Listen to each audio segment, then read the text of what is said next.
The lights died without warning.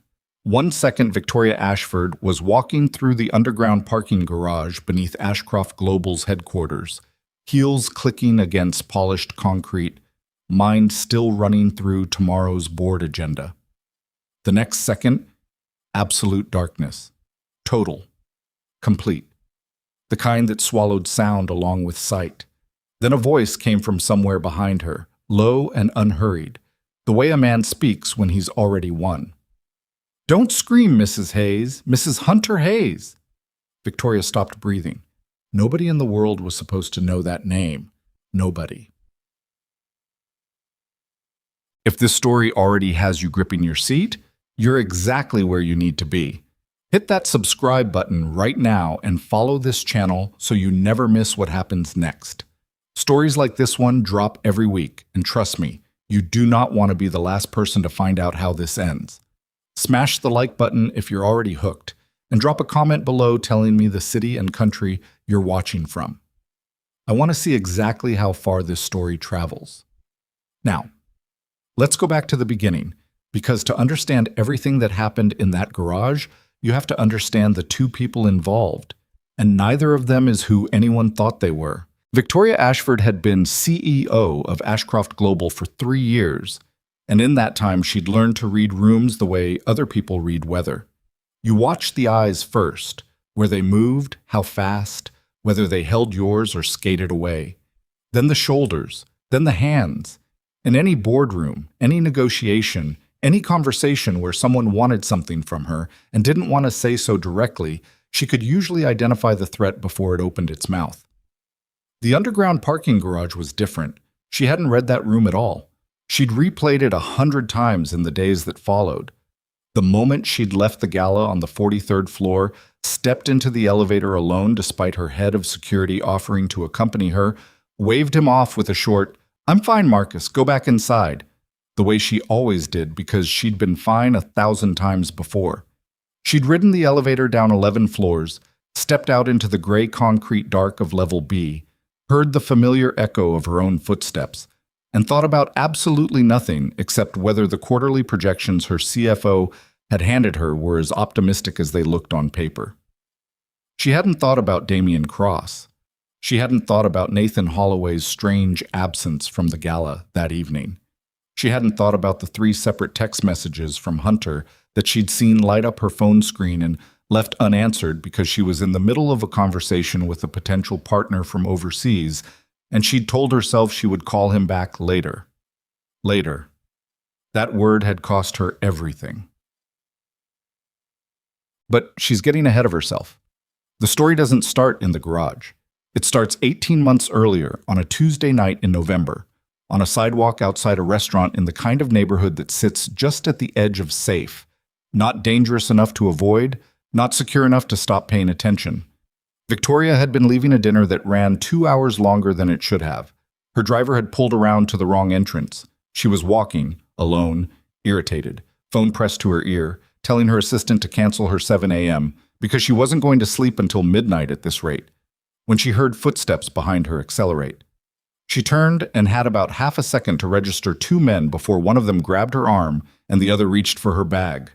What happened next lasted maybe 45 seconds. She never saw him coming.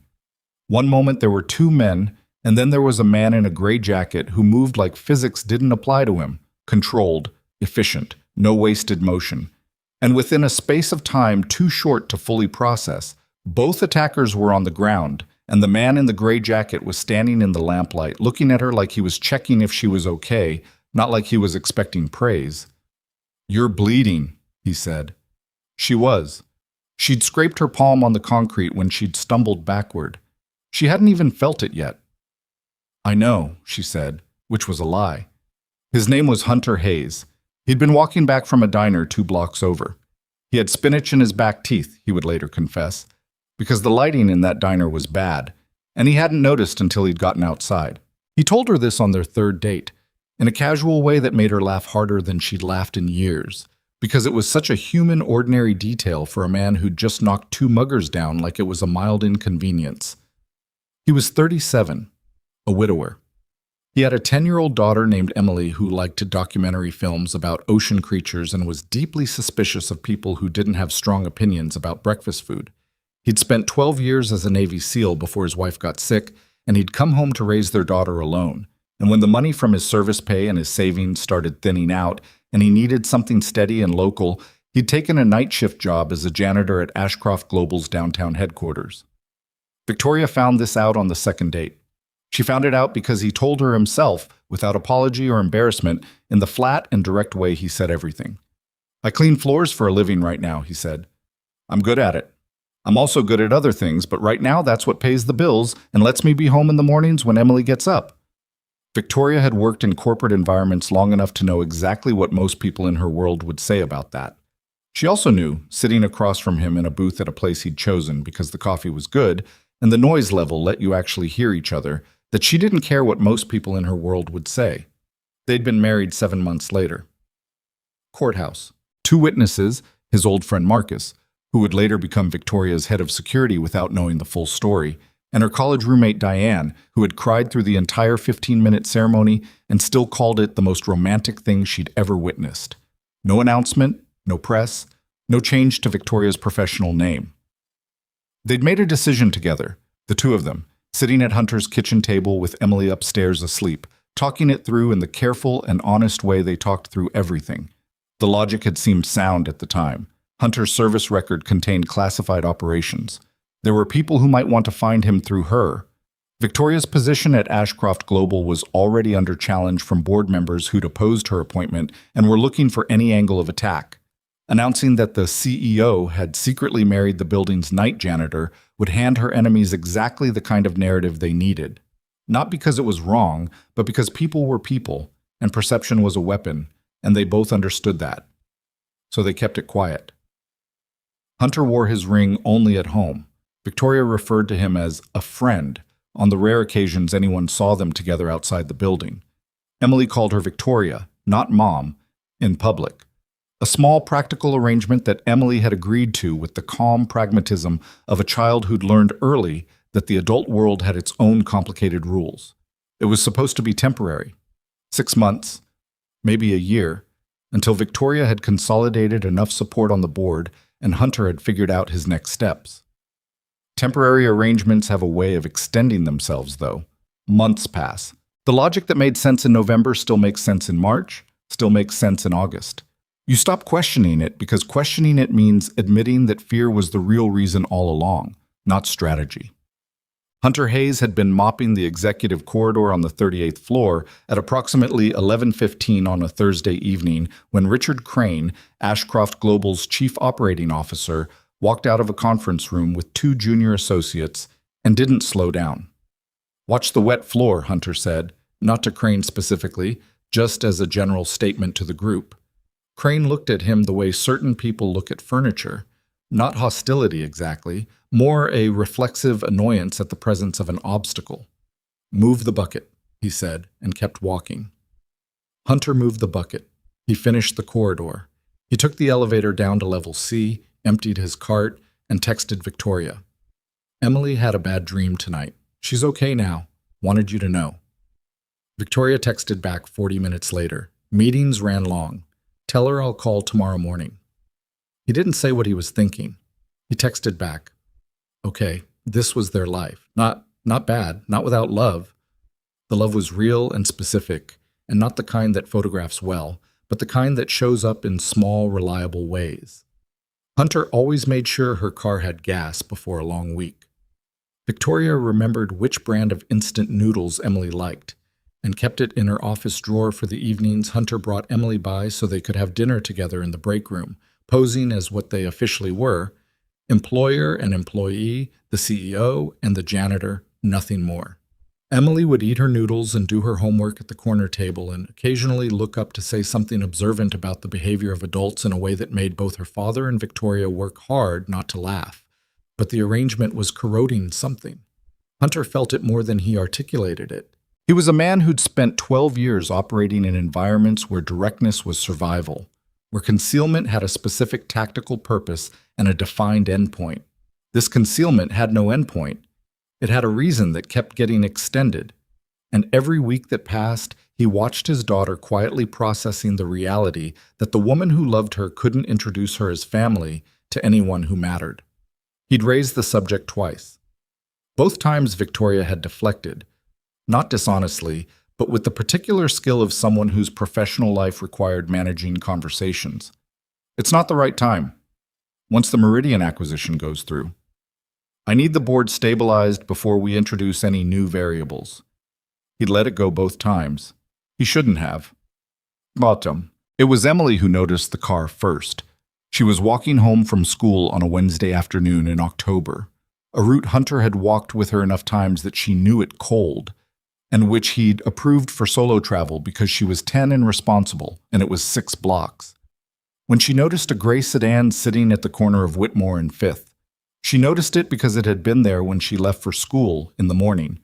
She mentioned it to her father that evening in the way she mentioned things, casually, but watching for his reaction. Hunter's reaction was controlled. He asked her to describe it. Make, color, plates, if she'd caught them. She'd caught a partial. She was observant in the particular way of children who grow up with former military parents, which is to say she'd been taught to notice without appearing to notice. He ran the partial that night. He came back to a shell company registered in Delaware with no public footprint. He called a contact he hadn't spoken to in over a year, a man whose name he didn't use on calls, who now worked for a private intelligence firm. Damian Cross, the contact said, after Hunter described the pattern. We had a report 3 weeks ago that he'd resurfaced. Different name, different operational structure, but the method is his. He always starts with the periphery. Family first. Applies pressure slowly. Hunter sat in his car in the parking garage of Ashcroft Global at 2 a.m. and held his phone and thought about a warehouse in Eastern Europe 7 years ago and a man who'd looked at him across a courtyard with the specific kind of hatred that doesn't expire. Damian Cross had been the target of Hunter's final SEAL operation. The mission had gone sideways in the last hour. 2 of Hunter's team had been wounded. Cross had escaped. The official report had listed him as presumed dead, an assessment Hunter had never fully accepted because he'd been close enough in those last minutes to see the man's eyes. And there are people whose will to survive is so strong it functions almost like a physical attribute. He hadn't told Victoria. He wasn't sure why, except that he'd told himself he needed more confirmation before alarming her, and that had felt like strategy at the time. In retrospect, it was the same thing she did to him. They'd both gotten so good at protecting each other from information that they'd stopped actually talking. The gala was Victoria's event, Ashcroft Global's annual charity auction, 43rd floor, 200 guests, the kind of evening that required her to be present and performing for 5 straight hours. She was good at it. She moved through rooms easily, remembered names, asked the right questions, gave people enough of her attention that they left feeling seen without feeling studied. Nathan Holloway found her near the bar at 8:30. Nathan was 44, handsome in a studied way, and had been with Ashcroft Global for 9 years. He was the kind of executive who was always slightly warmer to your face than the temperature of his actual intentions. And Victoria had known for about 6 months that he was organizing opposition to her on the board. She hadn't acted on it yet. She'd been waiting for him to move first. "Wonderful evening," he said, gesturing at the room with his drink. "It is," she agreed. "You look tired, Victoria." "I'm fine." "Of course." He smiled. It didn't reach anywhere. "I saw your... what's his name? The night shift fellow. Hayes. He was in the lobby earlier, brought his daughter, apparently." A small pause. "Strange choice, bringing a child to a work event." Victoria felt something go very still in her chest. "Hunter brings Emily by sometimes when my schedule runs late. I've mentioned it's fine." "Of course," Nathan said again. "Very generous of you." He drifted away. She watched him go and felt the particular chill of a conversation where you've understood late that the other person knew more than they showed and wanted you to know they knew. She should have called Hunter right then. She should have found a quiet corner and called him and said, "Tell me what you've been not telling me." Instead, she got pulled into a conversation with a board member she needed, and then another, and Hunter's 3 texts lit up her phone screen, and she saw them and told herself she'd call him back in 10 minutes. She was walking to her car at 11:47 when the lights in the parking garage went out. She stopped. She listened. She heard three things in rapid sequence: the sound of her own breathing, the soft scuff of footsteps from multiple directions, and then a voice, composed, unhurried, from somewhere in the dark behind her. "Don't scream, Mrs. Hayes, Mrs. Hunter Hayes." Her phone was in her bag. Her security team was 43 floors above her. The man who could have prevented this had sent her 3 texts she hadn't answered. The darkness was complete. It pressed against her eyes like something solid. She didn't scream. She thought about Hunter. She thought about Emily. She thought about every decision she'd made in the past 18 months that had led to this exact moment, this exact darkness, this voice saying a name she'd spent nearly 2 years pretending didn't exist. Then she thought, "You are not going to fall apart right now." And she didn't. She stood very still in the dark and started counting footsteps, because that was what you did when the room was hostile and you didn't have any other options. You gathered information, you waited, you looked for the thing they didn't think you'd notice. She found it within 30 seconds. It wouldn't save her tonight, but it would matter later. She was already thinking about later. The morning after the gala, Hunter made Emily's lunch before she woke up. He did it the way he did everything domestic, without ceremony, without thinking too hard about it. Peanut butter and apple slices because she'd been on a phase, a small bag of pretzels, a note folded twice that said "Ocean Documentaries tonight if you want." Because she'd mentioned a new one about deep-sea creatures and he'd remembered. He put the lunchbox by the door, started the coffee, and stood at the kitchen window watching the street below while the coffee brewed. The gray sedan wasn't there this morning. That didn't comfort him. He'd been up since 4. Victoria hadn't called. He'd checked his phone 9 times between midnight and 2 a.m., and then forced himself to stop because there was no version of that behavior that helped anything. She was at a company event. She'd said her schedule would run late. She was probably exhausted and had gone straight to her apartment. He told himself that until around 3:30, and then he stopped believing it. At 6:15, Emily came downstairs in her socks, hair still flattened on one side, and found him at the table with a mug of coffee and his phone face down in front of him. She looked at him the way she sometimes did, that particular daughter look that had too much perception in it for someone her age. "You didn't sleep," she said. "I slept some." "You're wearing the same shirt as yesterday." He looked down. He was. "Sit down, eat your breakfast." She sat. She poured cereal and didn't say anything else, which was its own kind of consideration. Emily had learned young that there were 2 categories of adult silence, the kind that wanted interruption and the kind that didn't. She was usually right about which was which. At 6:44, his phone buzzed. He had it face up before the second buzz. It was Marcus, not Victoria. "Call me when you can." Something happened last night. Hunter was already dialing before he'd finished reading it. Marcus picked up on the first ring. "She's okay," he said, which was the first thing Hunter needed to hear, and also the thing that told him something had gone wrong enough that Marcus thought leading with it was necessary. "She's at the apartment. Police were there until about 2 a.m. She's okay, Hunter. I need you to know that first." "Tell me."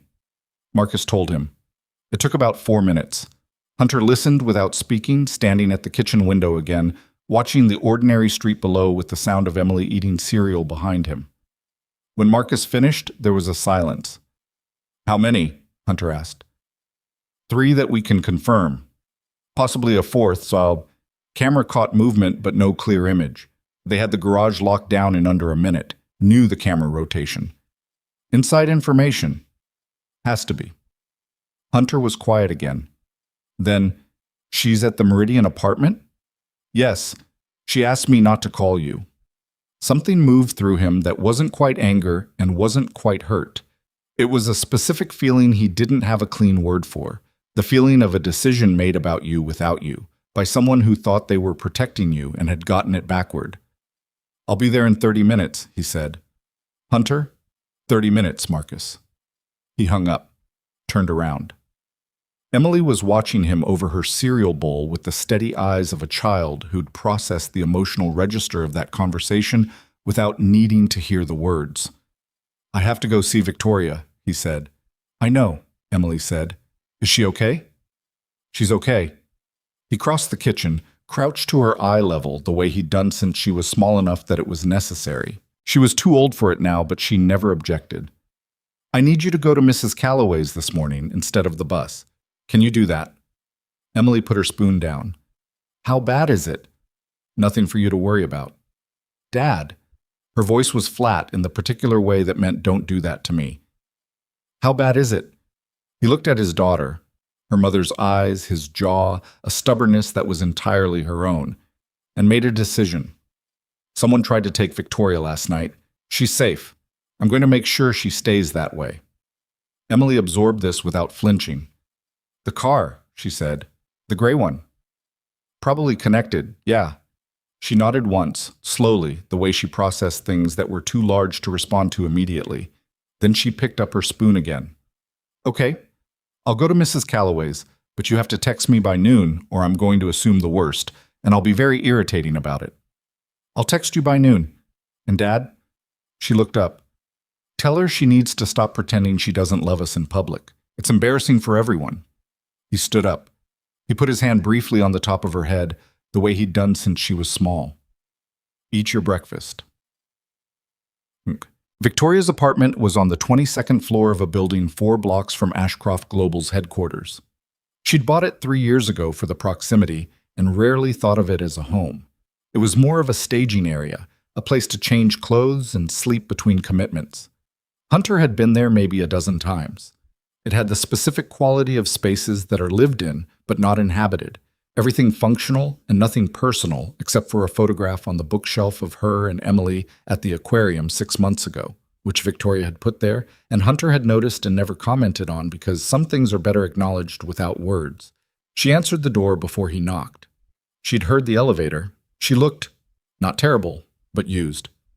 Her hair was down, still in last night's dress because she hadn't changed, which told him she hadn't slept. There was a scrape on her left forearm that had been cleaned and covered with a bandage. Her eyes were clear, which was the thing he checked first. Clear eyes meant she was processing, not shutting down. He stepped inside. She stepped back. They stood in her entryway for a moment in the slightly awkward way of two people who knew each other extremely well and were both carrying things they hadn't said yet. Marcus wasn't supposed to call you, she said. He didn't listen. I asked him not to because... Victoria.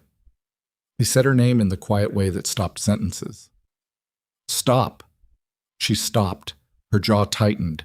She wasn't someone who responded well to being told to stop doing something, and they both knew it, and he waited for the pushback.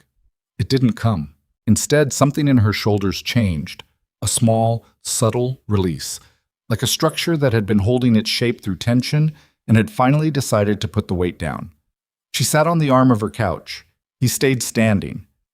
This was how they talked sometimes, her sitting, him standing, circling, not because of any dynamic between them, but because it was how they both thought better, each with their own version of movement. Tell me what happened, from your perspective, not what you told the police. She looked at him. What does that mean? It means you gave the police the facts. I want to know what you noticed. A short pause. Then she told him. She was good at it, organized, sequential, minimal editorializing. But every so often something slipped through the professional narration. The way her voice shifted slightly when she described the voice in the dark. The way she stopped for a second when she got to the part about the name they'd used. Mrs. Hunter Hayes. She said it steadily and then looked at her hands. They knew, she said. Whoever planned this, they knew. And they used it. Like they wanted me to understand immediately that the walls were down. That nothing was contained anymore. Hunter sat down across from her. He leaned forward with his elbows on his knees, hands loose in front of him. He looked at the floor for a second and then at her. I have to tell you something, he said, and I should have told you 3 weeks ago. She looked up. He told her about the gray sedan, about the partial plate and the shell company and the call to his contact. He told her about Damien Cross, the name, the operation, the warehouse in Eastern Europe. The man who'd looked at him with the particular hatred of someone who files things away and waits. He told her all of it in the same organized, sequential way she'd just told him her version. And he watched her face move through several things during the telling. The initial stillness of someone receiving information they'd feared, then something sharper, then something that had the texture of exhaustion mixed with anger. When he finished, she didn't say anything for a moment. Then, 3 weeks. Yes. You've known for 3 weeks? I wanted confirmation before what, Hunter? Before you decided I was ready to hear it? Before you calculated how much I could handle? Her voice wasn't raised. It was worse than raised. It was precise. Because that's exactly what I did to you for 18 months. I calculated what you could handle and I made the decision for you, and it turns out I was wrong about that. So I'd really like to know when you decided it was okay to do the same thing to me. He took that without deflecting. That was one of the things about Hunter that had been true from the beginning. He didn't duck accountability. It was sometimes almost uncomfortable how directly he accepted things that were his to accept. You're right, he said. I should have told you immediately. Yes. I'm telling you now.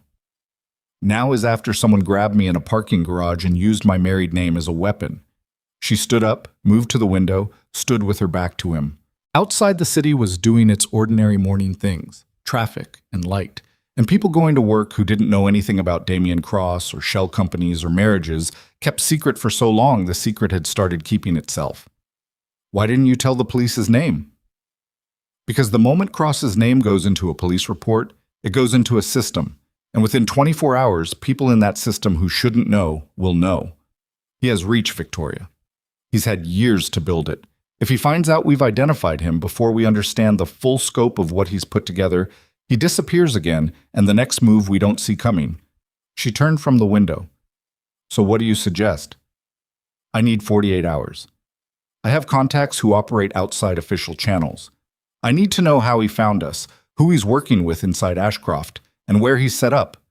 Once I have that, we take it all to the right people at once, not the local police. She looked at him for a long moment. Nathan Holloway wasn't at the gala last night. He left early. He said something to me first, something about Emily being in the lobby, that didn't make sense as small talk. It felt like something else. Hunter was quiet. How long has Holloway been positioning himself? 6 months of movement that I can trace. Probably longer. She crossed her arms. He wants my seat. He's been building board alliances quietly. If Cross needed an inside contact, Holloway's positioning makes him useful. Someone who wants a crisis that removes you, and someone with the access to engineer one. The shape of it settled between them. Not the whole picture yet, but enough of the outline to be ugly. Victoria sat back down. She looked tired now in a way she hadn't let herself look before, and he knew it wasn't the tiredness of one bad night. It was accumulated, months of it, the particular fatigue of someone who'd been performing competence so constantly they'd forgotten to put it down anywhere. I'm sorry, she said. About the 18 months. I keep thinking about what Emily said to me last week. What did she say? She asked me if I was ashamed of her father. Victoria said it quietly and kept her eyes level.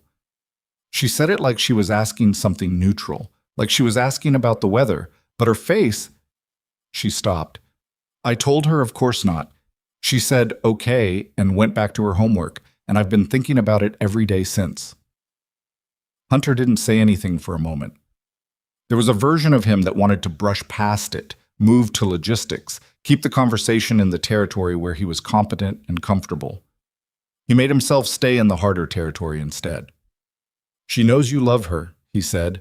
Knowing and feeling aren't the same thing. You know that. Yeah, he said. I know that. They sat with that for a minute, which was something they could still do. Sit with a hard thing without needing to immediately fix it or talk around it. It was one of the things he'd noticed about her early, that capacity for honest stillness. A lot of people who ran organizations at her level had lost it entirely, replaced it with the reflexive forward momentum of someone who'd been rewarded their whole life for moving fast. Victoria could stop. 48 hours, she said finally. I can keep the board managed for 48 hours. What do you need from me? Nathan's schedule for the past 3 weeks. Any security contractor invoices that went through channels he controls. And I need you to act normal. Go to the office, run your meetings. Don't give anyone the impression that last night changed your behavior. It didn't change my behavior. He almost smiled. I know. The next 24 hours operated on two surfaces simultaneously, like a building with different weather on each floor. On the surface, visible to everyone, Victoria returned to Ashcroft Global at 8:45 that morning, gave a brief statement to the assembled executive team, acknowledging the incident in the garage as a security matter under investigation, and then proceeded directly into a 9 o'clock financial review as though nothing had happened. People watched her for cracks. She didn't give them any. Richard Crane made a point of stopping by her office mid-morning to express his concern in a way that managed to contain, within 3 sentences of apparent sympathy, the suggestion that perhaps the incident raised questions about the security protocols she'd implemented. She thanked him warmly and said she'd be reviewing those protocols personally. Underneath that surface, Hunter moved through an entirely different set of hours. He called 3 people he'd served with, men who now occupied various positions in private security and intelligence consulting that gave them access to information that didn't travel through official channels. He explained the situation in the compressed clinical language of someone who'd spent years communicating in high-noise environments where every word counted. He got back what he needed in pieces. Cross had rebuilt his network over 6 years using a series of proxy companies, the oldest of which had been incorporated in the same quarter Hunter's final SEAL operation had concluded. He'd been patient, deliberately, pointedly patient. This wasn't opportunistic. It was designed. The 7-year gap wasn't inactivity. It was preparation. The connection to Ashcroft Global had come through a security contractor named Voss and Partners, which had a service contract for building security consulting that Nathan Holloway had quietly approved 18 months ago, right around the time Victoria and Hunter had gotten married. Whether Nathan had known who was behind Voss and Partners when he'd signed the contract was a question worth asking. Whether he'd known later and said nothing was a different question with a different answer. Hunter found this out sitting in his car in the parking lot of a hardware store, on the phone, taking notes on a legal pad because he didn't trust digital for this. When the call ended, he sat for a while with the legal pad on his thigh and worked through the timing. 18 months ago. The same month they married.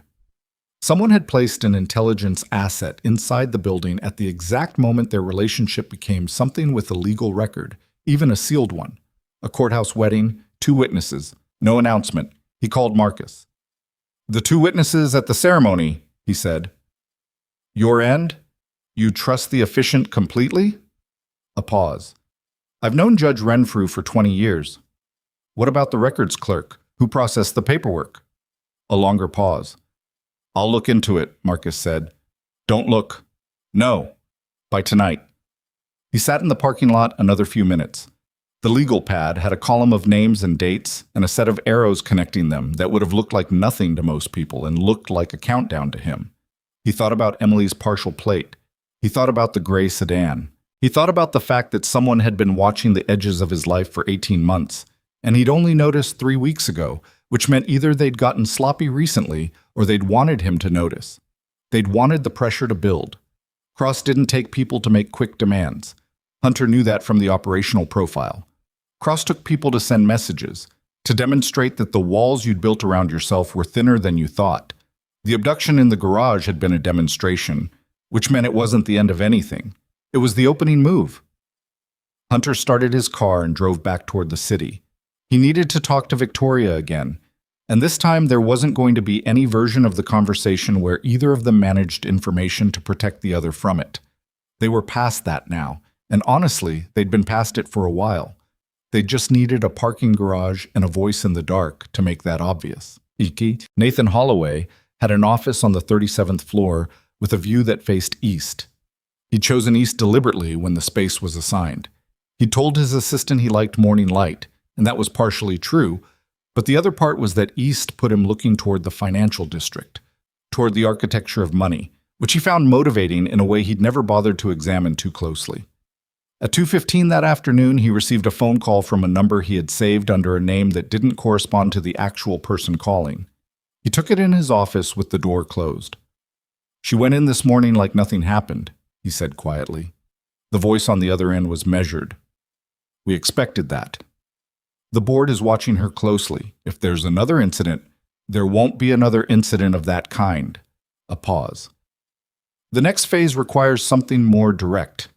Mr. Cross is adjusting the timeline. Nathan turned his chair toward the window. The financial district sat in morning light. I want to be clear that I don't want anyone seriously hurt. That's not what I agreed to. The silence on the line had a specific quality. It was the silence of someone choosing not to say what they're actually thinking. Of course, the voice said. No one is going to be seriously hurt. Mr. Cross simply wants to ensure that Miss Ashford understands the cost of continuing to resist the transition of leadership. Once she steps down, everything resolves. Nathan said, okay. He hung up. He turned back to his east-facing window and sat with the low-level discomfort that had been his constant companion for about 6 months now. The feeling of a man who told himself he was making a strategic decision and was beginning to understand he'd made a different kind of decision entirely. He thought about calling his lawyer. He thought about it for approximately 90 seconds and then decided he was overreacting and turned back to his emails. Marcus called Hunter at 4:17. The records clerk, he said, resigned 6 weeks after the ceremony, moved out of state. Her forwarding information with the county is a P.O. box in Nevada that I can't trace to a real address. Hunter was in the stairwell of Ashcroft Global at the time, having come in for his shift early under the pretext of a schedule adjustment. He stood with one hand on the metal railing and processed this. So the marriage record was compromised 6 weeks after the wedding, he said. Looks that way. And nobody looked at the clerk's departure because there was no reason to. Right. Hunter thanked him and ended the call. He stood in the stairwell for a moment, listening to the distant hum of the building's ventilation system, the faint sound of elevators moving. He'd spent 2 years in this building. He knew its sounds the way you know the sounds of a house you've lived in, not consciously, but in the background, so that anything off registers before you've named it. He walked his floors that night with a different kind of attention. He noted the new security contractors' badges, the positions, the rotation patterns. He noted the 2 men on the B-level parking structure who were slightly too aware of ambient movement for building security. He noted the service entrance on level C that had a new padlock installed at a height that didn't match the building's standard maintenance protocol. He didn't touch anything. He cataloged. At midnight, during his break, he sat in the basement break room with a cup of coffee and his legal pad and updated the map he was building. 30 minutes later, Joel from maintenance came in, poured himself some coffee, dropped into the chair across from Hunter, and complained for 7 minutes about a compressor issue on the 14th floor that facilities management kept telling him was a priority and then not prioritizing. Hunter listened, asked one useful question about the compressor make and model, and told him what was probably causing the issue based on a similar problem he'd seen 6 months ago. Joel said, "How do you know that stuff?" Hunter said, "I pay attention." Joel laughed and went back to work. Hunter sat with his coffee a few more minutes. He thought about Emily's note in her lunchbox that morning.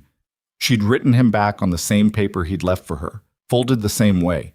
Yes to ocean documentary. Also, I told Mrs. Calloway you were dealing with a family situation, and she made me a full breakfast, which was good. Text me.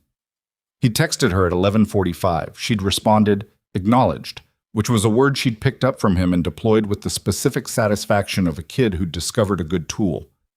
He folded the legal pad. He thought about what Cross was building. The timeline the contact on the phone had mentioned. The fact that the gala abduction had been, in Cross's operational logic, a message, not an endpoint.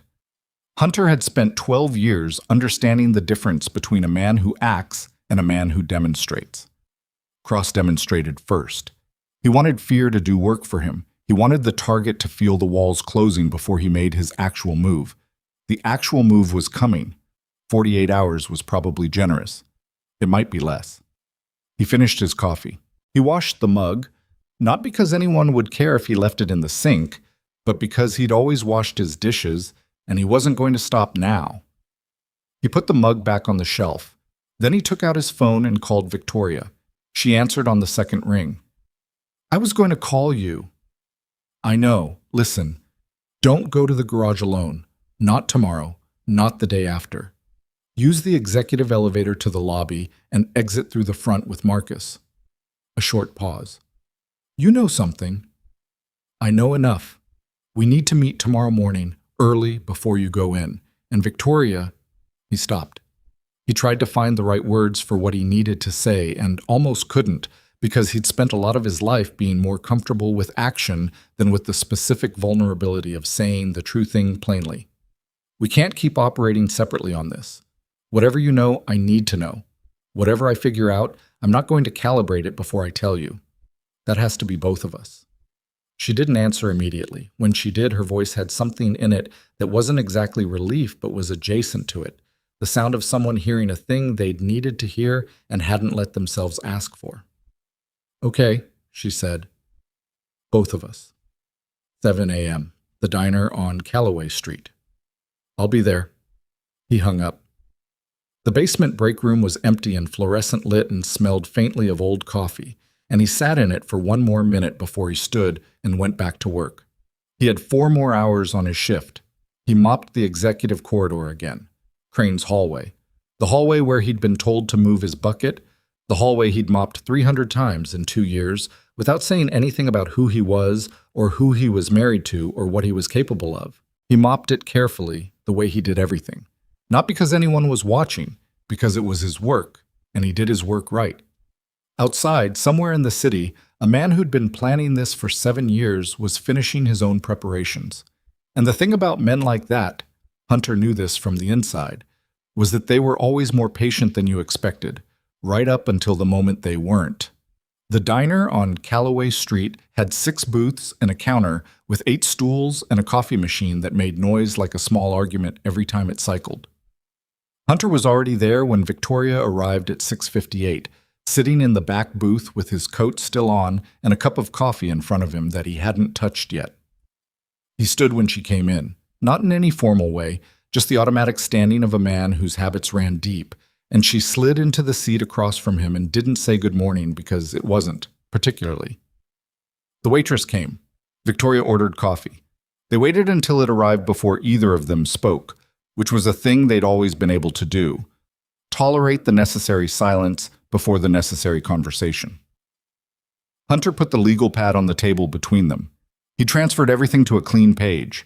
Names, dates, company registrations, the chain of connection from Voss and partners back to Cross's network of proxy structures. The records clerk who'd disappeared 6 weeks after their wedding. The timeline that placed the first surveillance of Emily within 10 days of that disappearance. He walked her through it without editorializing, just the shape of it, the way it connected. Victoria listened. She asked 2 questions, precise ones, the kind that told him she was building the same structure in her mind as he laid out the pieces. When he finished, she sat with both hands around her coffee mug and looked at the legal pad for a moment. Nathan didn't just want my seat, she said.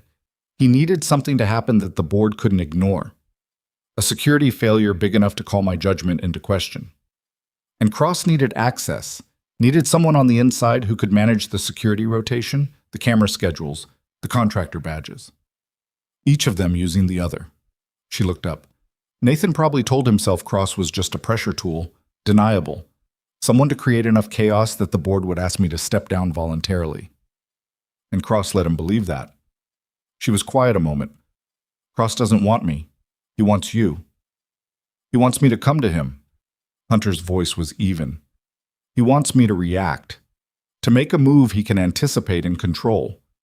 The pattern with him, he establishes psychological pressure first, makes you feel watched, exposed. Then he takes something that matters. Then he waits for you to come to him on his terms. So the garage was step 2. The car following Emily was step 1. The garage was 2. He picked up his coffee. It had gone slightly cool, but he drank it anyway. I don't know exactly when step 3 comes. Soon. The timeline the contact mentioned, Cross adjusted it after the garage. Something accelerated. Victoria set her mug down. I have a board meeting Friday. 2 days. Nathan's been quietly canvassing members for weeks. I have 3 votes I'm not certain about. If something happens before Friday that makes me look like a liability, then you lose the vote and Cross has removed you from the building and isolated you at the same time. He nodded. He's threading 2 targets with 1 operation. Your removal from Ashcroft serves his purpose. It takes away the institutional protection your position provides. Makes you easier to access. And once I'm out, I'm just a private individual. No security staff, no corporate infrastructure. She said this with the flat clarity of someone who is afraid but was choosing to think instead of feel, at least for now. Hunter, we need to go to the authorities today. Not local police, but federal. You said you had contacts. I called in a contact last night. He can move, but he needs something he can act on. What we have right now is circumstantial. Proxy companies, a records clerk who relocated, a security contractor with opaque ownership. None of that is a warrant. So we need Cross to move first. We need him to move in a way we can document. Victoria looked at him for a long moment. He knew what she was thinking because he was thinking it too. The particular calculus of allowing a threat to develop far enough to become legally actionable, which required accepting a level of exposure that felt like gambling with something you couldn't afford to lose. Emily, she said. Emily is at Mrs. Calloway's. I've asked Marcus to put someone on the building without telling Marcus why, because the fewer people who know the full picture right now, the better. He paused. She's not going to school for the next 2 days. Mrs. Calloway thinks it's a stomach bug. Victoria almost smiled, and it was the kind of almost smile that was really relief wearing a different face. She's going to be furious about missing school. She's watching ocean documentaries. She'll survive. The diner was filling up around them. Ordinary people with ordinary mornings, guys in work jackets, a woman with a stroller, a kid doing homework at the counter while his father talked to the waitress. Hunter looked at the room briefly the way he always did, cataloging, and then came back to Victoria. I need you to trust me for the next 48 hours, he said. Not trust me like you've been trusting me. Where you trust me and then manage what I know. Actually trust me. Tell me everything as it happens. If Nathan says something strange, if anything in the building feels off, if anyone approaches you about anything that seems sideways, you call me. I will. And the garage. You don't go near the parking levels without Marcus and 2 security staff. Non-negotiable.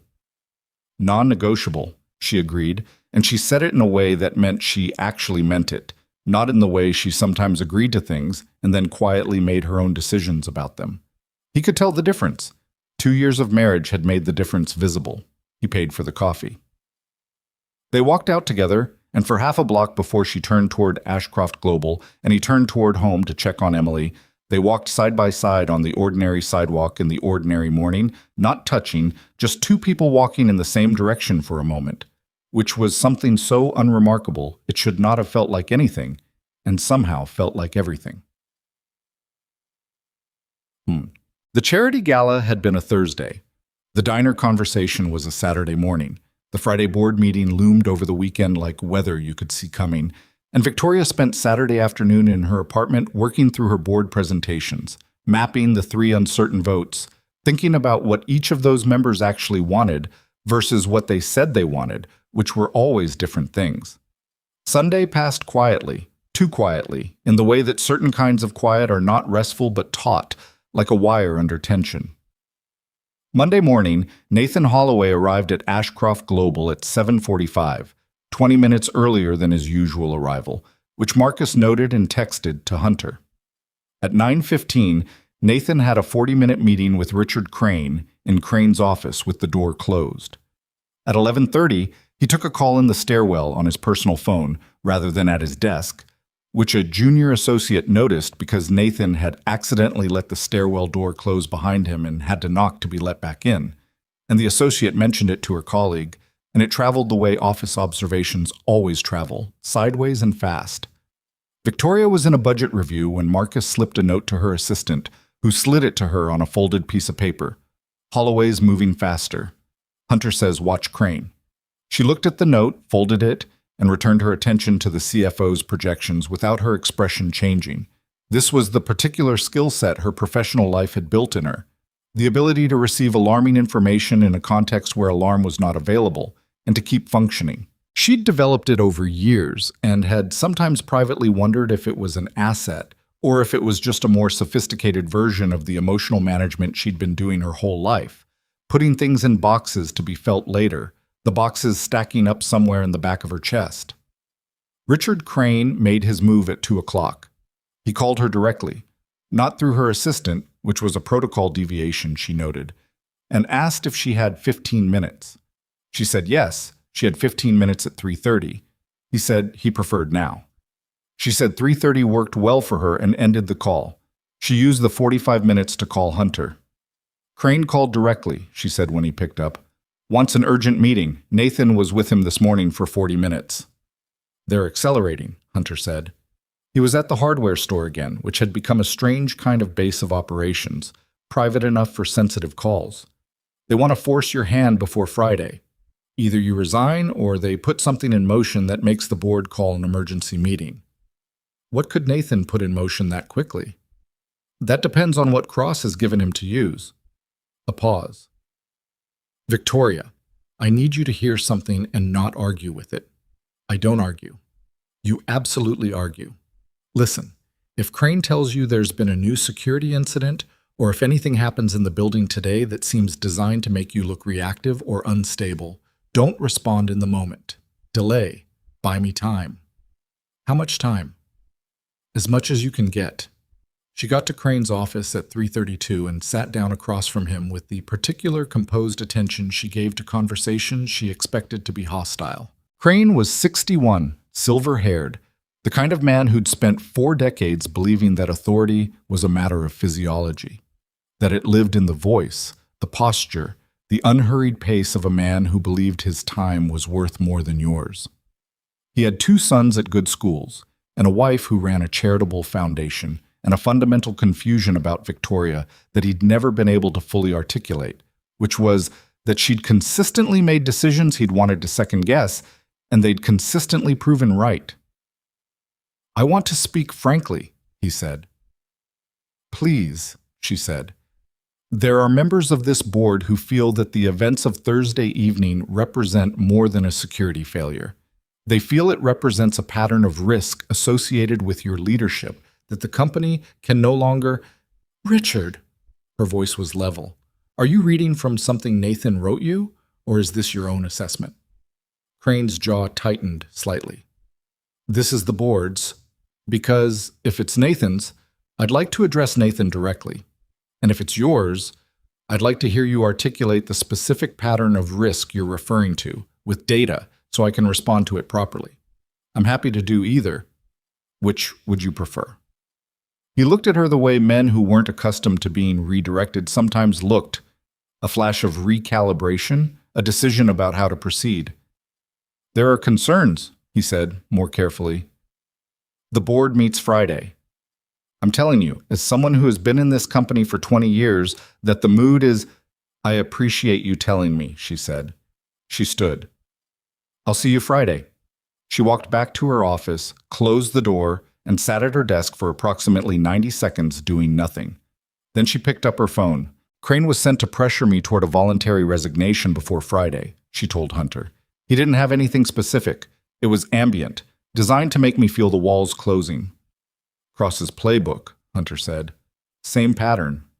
I know. She looked out her office window at the city. The afternoon light was flat and gray, the kind of November light that doesn't commit to anything. Hunter, how much longer do we wait? I'm working on it. His voice had a quality she recognized, the focused internal distance of someone working through a tactical problem that required their full attention. I have something. My contact came back this morning. There's a property, a warehouse complex in the Fenwick industrial area, about 14 miles east of the city. Cross's network has used it before, under a different operation. My contact is running the current ownership chain, but the pattern matches. Victoria processed this. You think that's where he'd stage from? If he's planning something for this week, before Friday, he'd want to be close. Close enough to move fast, but far enough that standard police response takes time. Have you told your federal contact? I told him. He can't get authorization to move on a property based on ownership pattern alone, not without more. A brief silence. I'm going to the warehouse tonight, reconnaissance only. I need to confirm it's active. Hunter, I'm not going to engage, I just need eyes on it. You said we were doing this together. You being physically present at a location that may be occupied by Cross's people is not something I'm going to agree to. I'm not suggesting I come. I'm suggesting you don't go alone. She heard him start to say something and she kept going. Marcus. Take Marcus. He was special forces. He knows how to move quietly. And if something goes wrong, you need someone who knows what you look like so they can pull you out. A pause that lasted long enough that she knew he was actually considering it rather than dismissing it.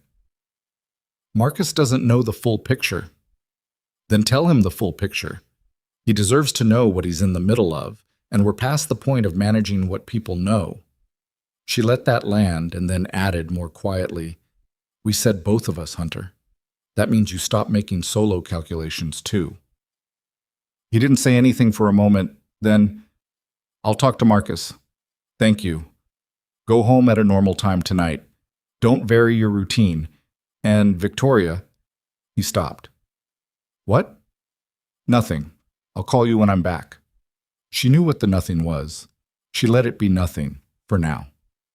His scene. Hunter talked to Marcus at 5 o'clock, in the parking structure of a grocery store 2 blocks from Ashcroft Global, in Hunter's car, with the engine off. He told Marcus everything. The marriage first, which Marcus absorbed with a stillness that was hard to read, and then Cross, the network, the warehouse, the full shape of what they were looking at. When Hunter finished, Marcus sat with his hands on his knees and looked at the parking structure ceiling for about 10 seconds. "How long?" Marcus said finally. "How long what?" "How long have you been married to her?" 18 months. Marcus nodded slowly, the way a man nods when he's deciding not to say several things he's thinking. "And you've been mopping her floors the whole time?" "Among other floors, yes." Marcus looked at him. There was something in his face that might have been exasperation, or might have been something warmer than that, filtered through the face of a man who'd been in difficult situations with difficult people and had developed a profound respect for competence regardless of what shape it came in. "She's stubborn as hell, you know." "I know." "So are you." "I know that too." Marcus was quiet another moment. Then he said, "What time tonight?"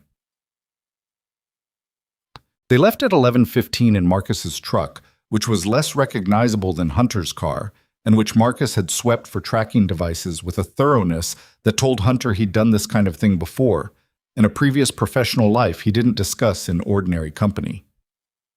They drove to the Fenwick industrial area in near silence, which was comfortable rather than strained. The silence of 2 people with military backgrounds who understood that the time before a reconnaissance operation wasn't social time. The warehouse complex sat at the end of a service road behind a chain-link fence that had been recently repaired in 2 sections. Hunter noted the repair. Old fence, new sections. Someone had cut through and replaced. They parked on the main road 400 meters out and went the rest on foot, staying off the service road and moving along the drainage ditch that ran parallel to it. The complex was 3 buildings. The largest was central, a long, low structure with a loading dock on the south side. 2 smaller buildings flanked it, older, one with broken windows on the upper level, one that showed recent repair on the roof. Hunter had the layout from satellite imagery his contact had pulled.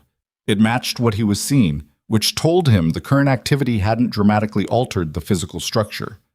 There were 2 men at the north corner of the main building, standing, not patrolling, which meant they were confident in their perimeter rather than actively cautious.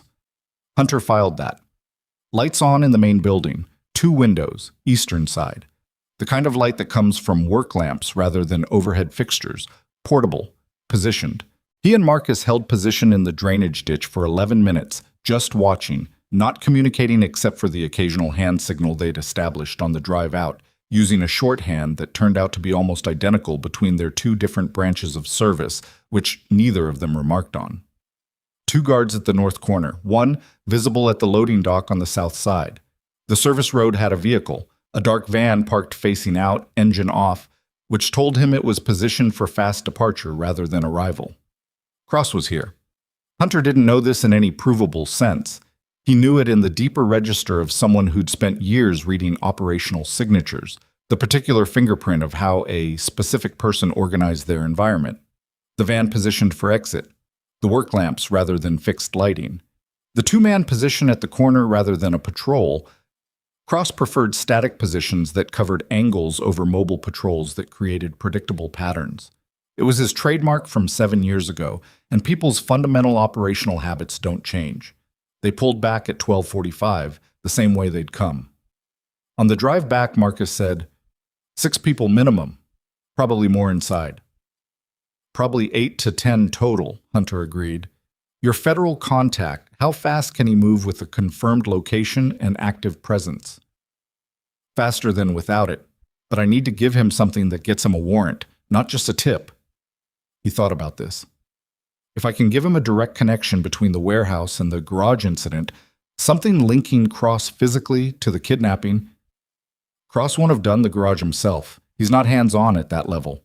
No, but whoever he sent to the garage, if any of them are identifiable from the security footage, and if I can show they're connected to this location, Marcus said, I can pull the raw footage, not the edited version that went to the police, the raw feed from 3 cameras that weren't in the official incident report because they were on private circuit. Hunter looked at him. I'm head of security, Marcus said simply. I know what footage exists. They had the footage by 2 a.m. Hunter's contact had it by 3. By 4:15, the contact called back with something that changed the shape of the night. One of the men visible in the garage footage matched a known associate of Cross's European network, a man with outstanding warrants in 2 countries who had, according to his last known location, been operating out of the northeastern United States for the past 3 months. That's your thread, the contact said. I can take this up the chain at 6 a.m. when people are in. Could have something moving by noon. I need it moving before Friday, Hunter said, specifically before the business day on Friday. I understand. I'll push. Hunter sat in his kitchen after the call. 3:42 a.m. The apartment was dark except for the light over the stove that he always left on. Through the wall, he could hear the faint sound of Emily's ceiling fan, which she ran year-round because she liked the white noise. She'd been doing that since she was 6. He didn't know where she'd gotten the habit. It had just appeared one day, and it had stayed. One of the small, mysterious preferences that accumulate in a person from sources nobody can quite identify. He made himself a sandwich. He sat at the kitchen table and ate it, and tried to sleep for 2 hours and mostly failed. Tuesday passed in a state of managed tension. Victoria ran her day normally. Meetings, calls, a 2-hour session with her legal team reviewing the board documentation she'd need for Friday. She checked her phone with a frequency she kept deliberately controlled, because she'd noticed that unchecked phone checking was how anxiety expressed itself in people who were too disciplined to express it any other way, and she didn't want to be that person, even in private. Hunter spent the day in contact with his federal contact, who was working the warrant process with the particular bureaucratic friction that all institutional processes carry, even urgent ones. By 4 o'clock, there was forward movement. Not a warrant yet, but a supervisor who'd seen the footage connection and agreed it met threshold for expedited review. By 6 o'clock, the review was in progress. Hunter texted Victoria at 6:43. Moving, not tonight but soon, stay close to Marcus. She texted back, I know how to do that. He typed, I know you do, and sent it. She read it, and for a moment just held her phone and felt something she didn't fully analyze. The complicated warmth of being known by someone in a way that includes your competence and your stubbornness and your capacity for fear and all the ways you failed them and all the ways they've failed you. And still, underneath all of it, the specific gravity of 2 people who've chosen each other without fully knowing what that would cost and have paid the cost and are still here. She put her phone down and went back to her board documents. Wednesday came in wrong. Hunter felt it when he woke up. Not anything he could name, just the particular atmospheric quality of a day that was going to require something from him. He checked his phone. Nothing from his contact yet. He made coffee. He texted Emily good morning. He stood at the kitchen window and watched the street, and the street looked normal. At 8:41, his contact called. There's a problem, the contact said. Not with the warrant. That's still processing. There's a problem with the timeline. We intercepted communication last night that suggests Cross is moving the schedule up. To when? Tonight. Hunter put his coffee down. What kind of move? We don't have specifics. The intercept was partial. Enough to know the timing changed, not enough to know the target or the method. A pause. Hunter, You need to get her out of that building today. Don't wait for the warrant. Get her somewhere Cross doesn't know about. If I pull her from the building in an obvious way. I know, but the alternative is worse. Hunter ended the call and immediately called Victoria. She picked up after one ring, which meant she'd had her phone in her hand. Change of plans, he said. You need to leave the office now, quietly. Tell Marcus you want to do a site visit, somewhere routine. Get in the car and I'll call you with where to go. A short silence. What happened? Cross moved the timeline. Tonight. He heard her breathing, controlled even, the breathing of a woman who was afraid and had decided fear was not in charge right now. Okay, she said, give me 10 minutes. 5. 10, Hunter. I'm in a meeting and walking out in under 5 minutes is not quiet. 7. Deal. She hung up. She hung. He was already reaching for his jacket when his phone rang again. Unknown number, which usually meant one of two things. He answered. The voice on the other end was calm and unhurried. It was a voice he hadn't heard in 7 years, and it sounded exactly the same as he remembered it, which was the most unsettling thing about it, as if the 7 years had happened to Hunter and not to the man speaking. I thought we should speak directly, Damian Cross said. Before tonight, it seemed more respectful. Hunter said nothing. He stood completely still in his kitchen. Your wife is very capable, Cross continued. I want you to know I've noticed that. Most people in her position would have been considerably more destabilized by Thursday. She's composed. You probably appreciate that about her. What do you want, Damian? Same thing I've always wanted, Hunter. An accounting. You know what you took from me. I think you've always known. A pause. I've spent a long time building this. It would be a waste not to follow through. I want you to understand that this is going to happen tonight regardless of what moves you've made in the last 48 hours. The only variable is whether it happens to both of them or just her. Emily is not part of this. She's part of everything that's yours. That's how an accounting works. Hunter's hand on the phone was completely steady. The rest of him was something he had no clean word for. Not fear exactly, but the state that exists beyond fear. The one that lives on the other side of it, where the body has finished processing the threat and is waiting for the mind to assign it a direction. You want me to come to you, Hunter said. I want you to understand that your choice tonight is whether you're reactive or whether you're present. You've spent 18 months sitting on your hands in a gray uniform watching people walk past you. Tonight is different. A long pause. Come to the Fennec warehouse. Come before midnight. Come alone. Another pause. Or don't, and I'll find a different way to make the same point. The call ended. Hunter stood in his kitchen for 4 seconds. Then he called Victoria. Change of plan again, he said. Don't leave the office yet, and don't go near the garage. Stay on 43 until I call you. Hunter, what? Cross just called me. He said it flatly. He has a number that's not registered to me, which means his reach inside is deeper than we mapped. He knows about the federal contact, and not specifically, but he moved the timeline, which means he knows there's pressure building.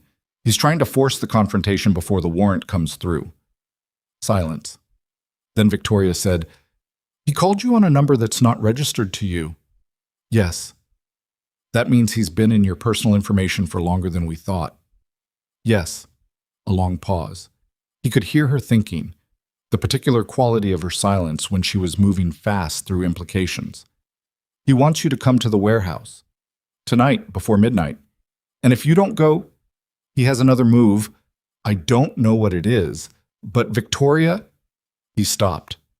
He said the next thing carefully because it was the true thing, and the true thing was the only thing worth saying now. He's not going to get what he's looking for tonight. Not from me, not from you, not from Emily.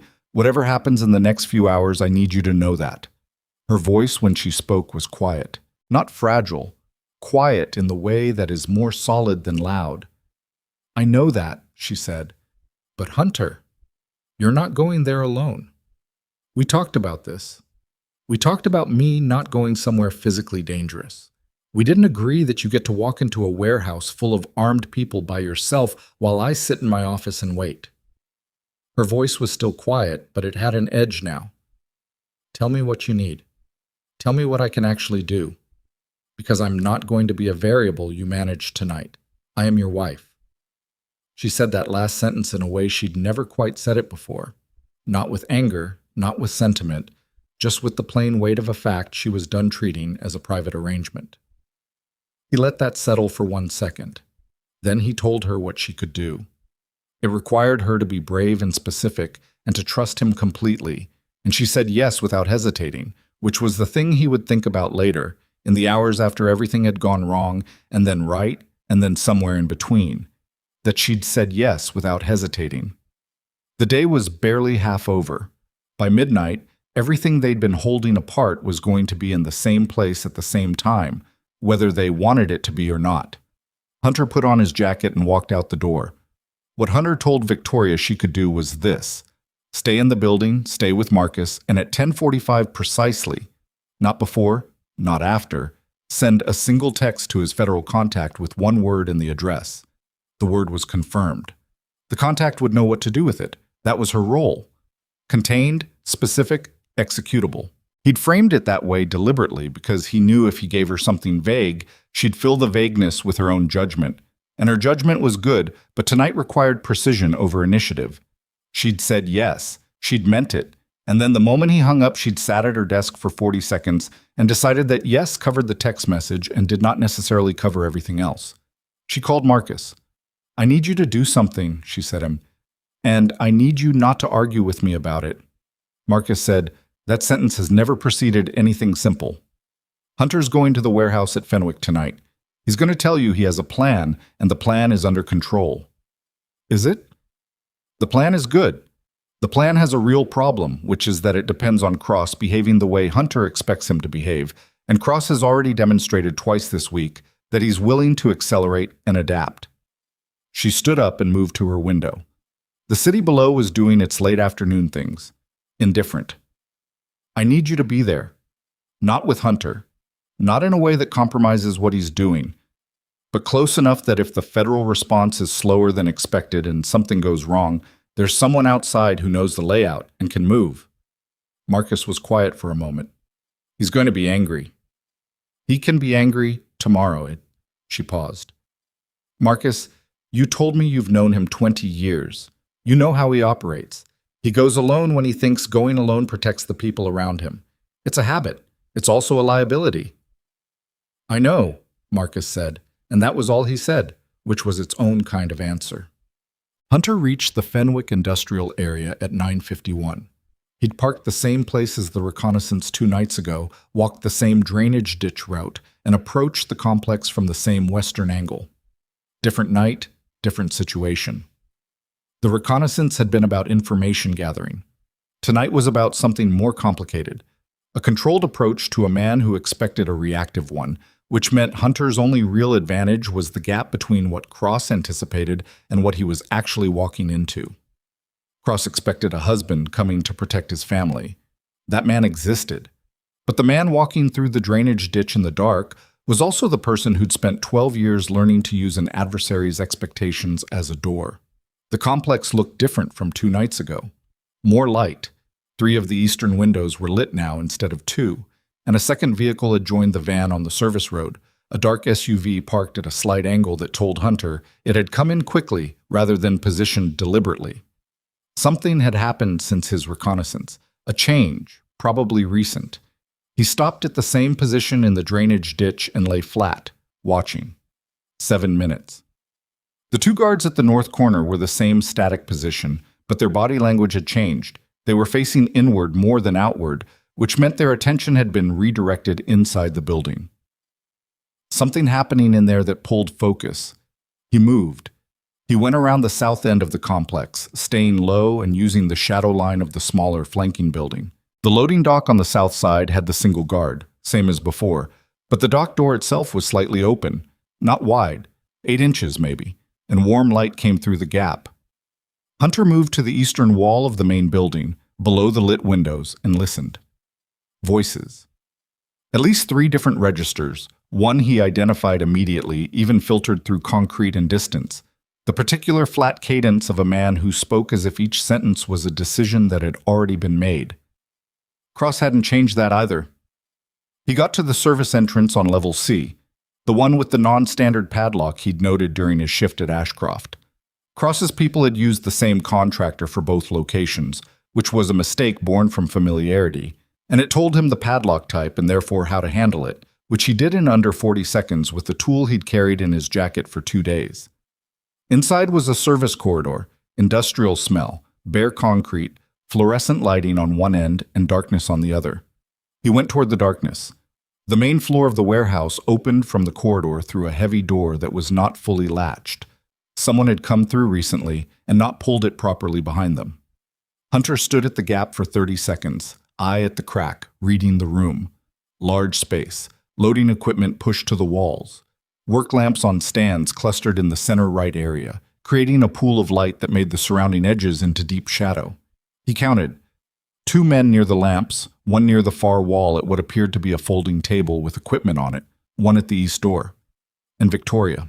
She was seated in a chair near the work lamps, wrists bound to the chair arms with zip ties, and she was watching the man standing in front of her with the focused attention of someone who was memorizing rather than simply observing.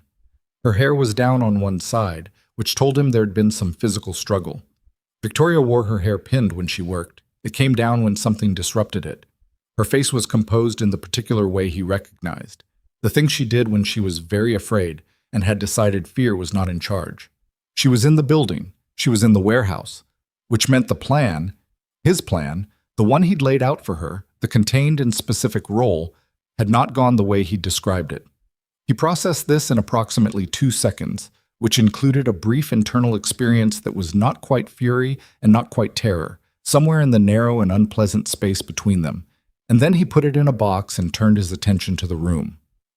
Cross was there too. He was standing about 6 feet from Victoria, facing slightly away from her, talking to the man near the folding table. Hunter saw him for the first time in 7 years, and the fact of the man was both exactly as he remembered and somehow smaller, not in any physical sense, but in the sense that people who occupy enormous space in your mind always have a moment of contraction when they occupy actual physical space instead. 50-something now, lean, a stillness to him that read as either patience or coldness, depending on what you knew about him. Hunter knew what he knew. He assessed the room for another 30 seconds, methodical and calm in the way that extreme focus can resemble calm without being it. 4 men visible, probably more in other parts of the building. The 2 guards at the north corner were still outside, and there had been activity in the flanking buildings. Call it 8 total in the complex, 4 in this room. 4 in this room was manageable. It was not comfortable, and it was not a guarantee, and any version of this that involved firearms being discharged near where Victoria was sitting was a version he was going to work to prevent. But 4 was manageable if the approach was right. The approach had to be the right sequence, and it had to be fast, which meant no prolonged consideration. He identified the order, man at east door first, because he was isolated and covered the only obvious exit. Man near the far wall, second because the equipment on the table was communications gear, and he couldn't let that be reached. Then the 2 near the lamps, because by then the noise of the first 2 would have pulled their attention, and he'd be moving through it rather than into it. Cross last. He pulled the door and went in. The man at the east door had time to turn before Hunter reached him, which meant he had time to start a sound that Hunter converted into something else before it became fully a sound. They went down together, not cleanly. The man was trained enough that it wasn't simple, and Hunter took an elbow across his left cheekbone that snapped his head sideways and opened a cut above his eye. He finished it anyway. 4 seconds. The man near the far wall had heard enough of something to turn toward it when Hunter was already moving, and the gap between them closed faster than the man's processing could handle, which was the fundamental truth of this kind of work. You were always trying to stay ahead of the other person's ability to respond, not their ability to react, because reactions were automatic, but responses required thought, and thought required time.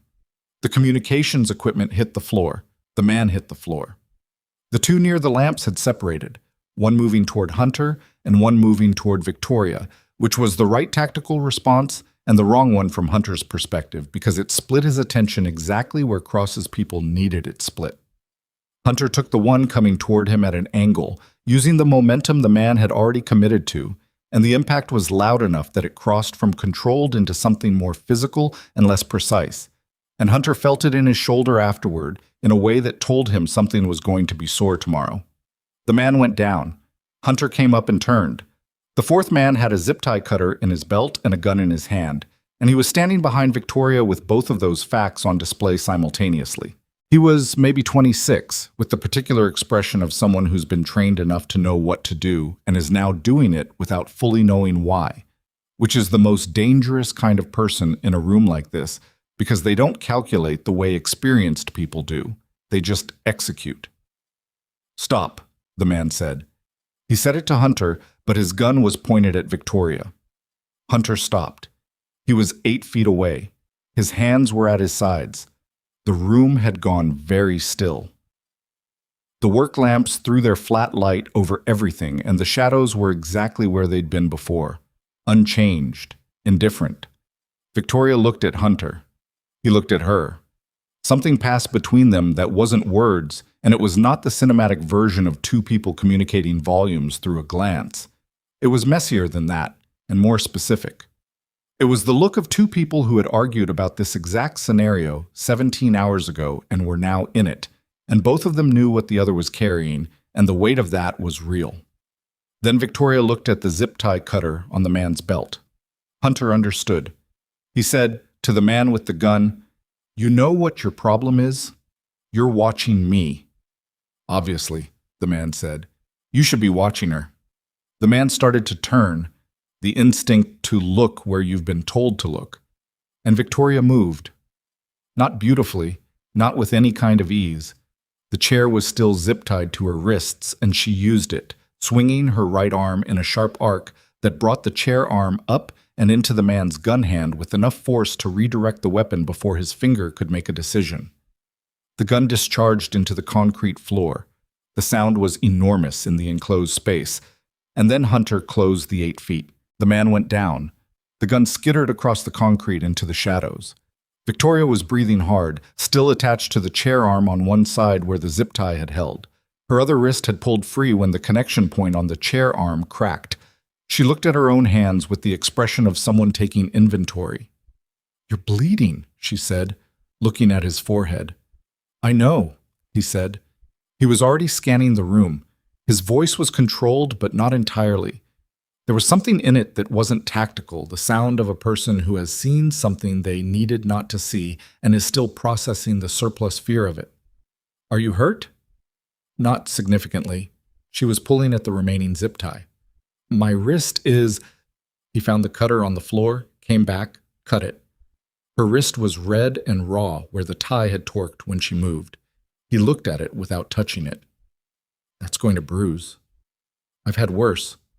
"Hunter, we're going to talk about how you're in this building." "Yes, we are. Later." She looked at the door at the far end of the room. "Where's Cross?" He'd registered it the moment the gun went off. The absence. Cross had been standing near where the man with the gun had been, and now that space was empty, and the far door that led deeper into the building was slightly ajar in the way doors are when someone has moved through them in a hurry. Hunter looked at Victoria. She looked at him. The unspoken part of this was, he goes alone from here, or she comes with him into whatever is beyond that door. She said, "I'll stay with him," meaning the man on the floor who was conscious but not functional. "Go." He went. The corridor beyond the door was darker than the main floor. Hunter moved through it with his back to the wall, reading the space by the ambient light that came from across corridor 30 feet ahead. Cross was not the kind of man who ran to escape. He ran to reposition. Repositioning meant somewhere he'd already prepared, which meant Hunter had maybe 30 seconds before Cross was somewhere with its own advantages. He moved faster. The cross corridor opened into a second, smaller space that had been set up as a working office. Folding tables, maps on the walls, a laptop that was still open and lit. Cross was at the far end, near a door that led to the building's north side, and he was on a phone, speaking quickly and quietly. He stopped speaking when Hunter came through the doorway. He turned. 7 years. The man looked at Hunter with something that took a moment to identify. Not surprise, because Cross had expected Hunter to come through eventually, but something adjacent to it. The surprise wasn't Hunter's presence, it was the timeline. Hunter had moved faster than Cross had calculated. "Your people are down," Hunter said. "I have more people," Cross said. He wasn't raising his voice. His phone was still in his hand, not raised to his ear, which meant the call had been to bring people in, or it had been to someone who already knew what was happening and was already moving in response. "Your people outside are about to have a different problem," Hunter said. "The federal warrant came through 40 minutes ago. They're already on the property." Cross looked at him. "You're guessing." "I'm not guessing." He wasn't. His contact had texted him at 10:38, moving 20 minutes. That had been 22 minutes ago. Here's the thing about what you built, Damien. You built it to produce a reaction. That's always been your method. You create the conditions that make the other person move on your terms. And it works. It worked tonight. I'm standing here because you built something designed to put me here. Cross was quiet. Something shifted in his face. Not uncertainty exactly, but the first acknowledgement that the frame he'd constructed might not be sitting the way he'd laid it. "The problem," Hunter continued, "is that I'm not the only one who moved. You planned for a husband coming to protect his family. You didn't plan for a warrant, a federal team, and a woman who broke a chair arm with her wrist because she decided she wasn't going to sit still in your building." He took 2 steps into the room. "You spent 7 years building this because of one operation that went wrong. I understand that. I understand the 7 years, and I understand the anger, even if I don't agree with how you've used it. But it ends tonight. It ends when I say it ends." "No," Hunter said. "It ends now." Cross moved first. He was fast. Hunter had known he would be because men who build patient, elaborate operations are often fast when the patience runs out, as if the stillness has been accumulating kinetic energy the whole time. He covered the space between them with a speed that belonged to a younger man and connected before Hunter fully had his weight set. And the impact drove Hunter back into the doorframe, and for a moment the corridor was on its side. Hunter caught himself on the frame and came back in. What followed was not clean. It was not 2 men in a controlled exchange with clear advantages and decisive moments. It was the kind of physical confrontation that real ones tend to be. Ugly and hard and exhausting, with furniture going over and both men taking damage they'd feel for days. Hunter took a hit to his injured shoulder that sent white noise through his vision. Cross took a knee to his midsection and a forearm to the side of his head that slowed him considerably. They went to the ground twice. The second time, Hunter got the position he needed. He had Cross face down on the concrete with the man's arms controlled, and he held him there, and he breathed, and he waited for the thrashing to diminish. It took about 20 seconds. Then it was just the 2 of them on the floor of a warehouse office in the industrial dark, and the laptop on the table was still open and still lit, and somewhere outside Hunter could hear the first sounds of vehicles on the service road. Multiple vehicles, moving with purpose. "I could have made different choices tonight," Hunter said. His voice was uneven. He was breathing hard. His shoulder was going to be a serious problem tomorrow. "So could you. We both know it." Cross said nothing. His breathing was ragged. "You're going to be arrested. There are going to be charges. It's going to be a long time before you make another set of choices."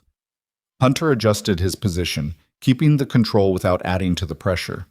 "But you're going to be alive to make them eventually. That's the decision I'm making right now. I want you to know it's a decision." He felt something change in the body under him. Not relaxation, but a cessation of the specific tension of a man who's still fighting. The fighting had stopped. "You always thought you were better than the work," Cross said. His voice was muffled against the concrete. "I thought I was doing the work for the right reasons. That's different." Hunter looked at the door. "We argued about that in a courtyard in Eastern Europe, and I don't think either of us was entirely right." The sounds outside were louder now. Voices. Vehicle doors. Jet. The federal team came through the north door 4 minutes later. They found Cross on the floor with Hunter sitting on an overturned chair next to him, one hand on Cross's wrist, cut above his eyes, still bleeding, jacket destroyed. The lead agent, a woman named Carver, who moved like someone who'd had this night before, assessed the room in about 3 seconds and looked at Hunter. "You're Hayes?" "Yes." "Your contact said you'd be here before us." He was right. She looked at Cross. She looked at Hunter. She didn't say anything about the specific condition of the room, which Hunter appreciated. We have 4 down on the main floor and 2 in custody outside. There may be more in the flanking buildings. There may be, he agreed. There's a woman on the main floor who helped secure the 4 down. She'll need to be— I found her, said Marcus, appearing behind Agent Carver in the doorway with a flashlight and the expression of a man who had driven very fast to get somewhere and was currently managing several strong feelings about what he found when he got there. She's fine. She's arguing with one of the agents about whether she needs medical attention. Tell her she does, Hunter said. I told her. She told me she'd assess her own medical needs, thank you. Hunter almost laughed. It came out more like exhaling. He stood up carefully. The shoulder was worse than he'd thought, and his ribs on the left side were telling him something he'd need to pay attention to in about an hour when the adrenaline finished clearing his system.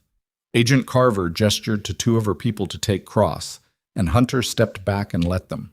He walked back through the corridor and through the heavy door to the main floor. Victoria was standing near the work lamps, not seated, which had apparently been an ongoing disagreement with the agent next to her. She had a thermal blanket around her shoulders that she hadn't agreed to but hadn't removed. Her right wrist had been wrapped. She looked at Hunter when he came through the door, at his face first, then his shoulder, then back to his face, with the quick sequential inventory of someone checking for damage. Cross? She said. In custody. She let out a breath. Not dramatically, just a quiet release, barely audible, the kind that's been held for a long time and finally has a place to go. He crossed the room and stopped in front of her.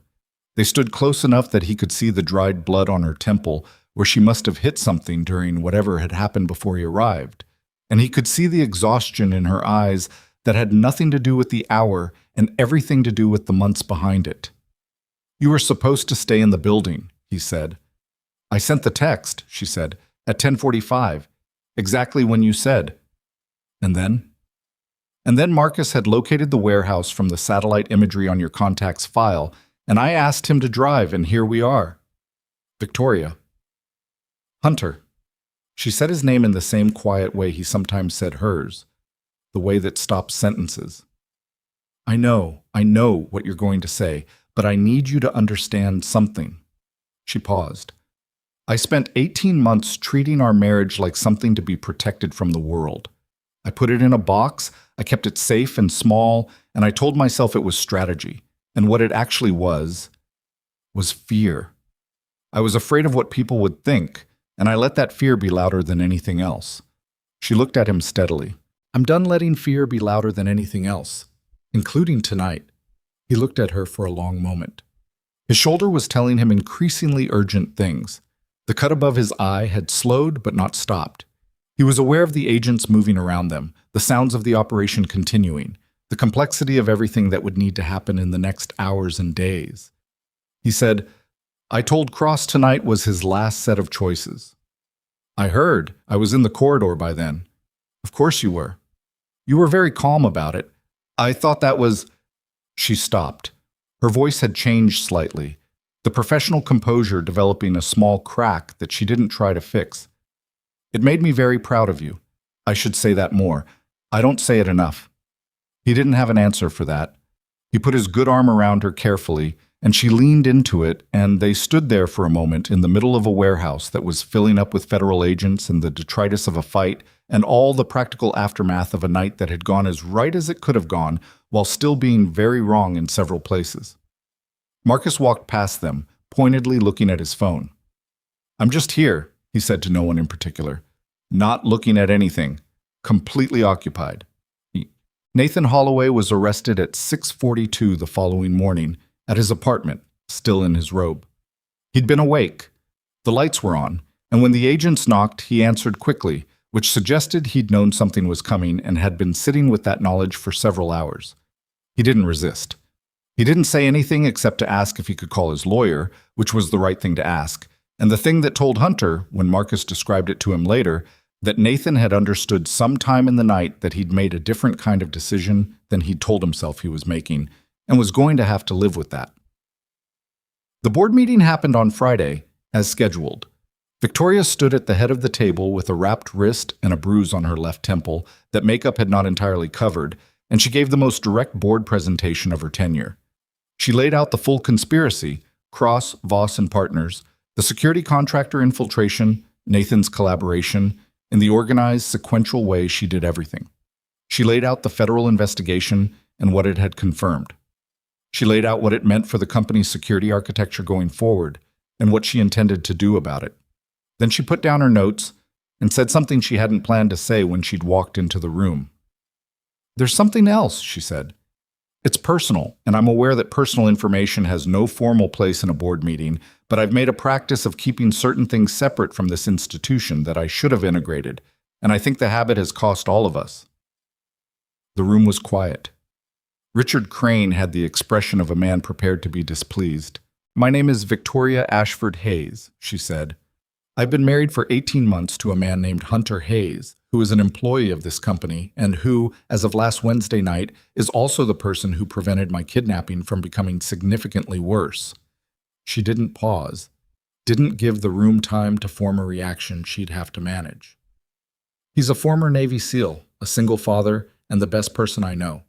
I kept that marriage private because I was afraid of perception, of what it would mean for my position, of what people would think of a CEO who married a man who cleans floors for a living. I was wrong to let that fear make decisions for this long, and I'm correcting it now." Crane opened his mouth. She looked at him, and he closed it. "If there are board members who consider this information relevant to my fitness to lead this company, I'm prepared to have that conversation. I prefer to have it on the record." She looked around the table. "Does anyone want to have that conversation?" Nobody moved. "Good," she said. "Then let's talk about the security infrastructure." Hunter was not at the board meeting. He was at home, because his shoulder had been worse than he'd managed the night before, and a doctor had confirmed a partial separation that required a sling and approximately 4 to 6 weeks of inconvenience, which Hunter had accepted with the expression of a man who had accepted worse things and knew it. Emily was home too. She'd known something significant had happened because her father had arrived at Mrs. Calloway's at 6 a.m. with a cut above his eye and a sling that hadn't been there the previous morning, and Mrs. Calloway had called it a family situation and given Emily breakfast again, and Emily had eaten it and not asked questions until they were in the car. Then she'd asked one question. "Is it over?" Hunter had said, "Yeah, it's over." She'd nodded and looked out the window. After a moment, she'd said, "Your face looks bad." "It'll heal." "Does it hurt?" "Some." "Okay," she said, and that was the extent of it. She was 10, and she'd been raised by a man who dealt with things by dealing with them, and some of that had settled into her. Victoria called at 2:15 in the afternoon from the car after the board meeting. She told him what she'd said. She told him matter-of-factly, in the way she told him things when she was uncertain how he'd receive them and defaulted to just saying the fact and waiting. He was quiet for a moment. Then he said, "The whole board?" "Yes." "Crane was there?" "Yes." His face did something interesting. Hunter was quiet another moment. Emily was watching a documentary in the other room. He could hear the narrator describing something about pressure changes at depth. And the afternoon light was coming through the kitchen window at the angle it came through in November, flat and gray, and somehow still sufficient. "You didn't have to do that today, he said. "You could have waited." "I know," she said. "I didn't want to wait anymore." He understood that. He sat with it and understood it completely, the way you understand things that have been true for a long time, and have finally found the right shape to come forward in. "How's your wrist?" he asked. "Annoying. How's your shoulder?" "The same."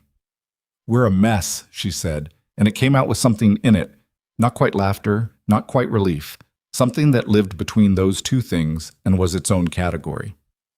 "We're okay," he said. "Come home when you're done." She said she would.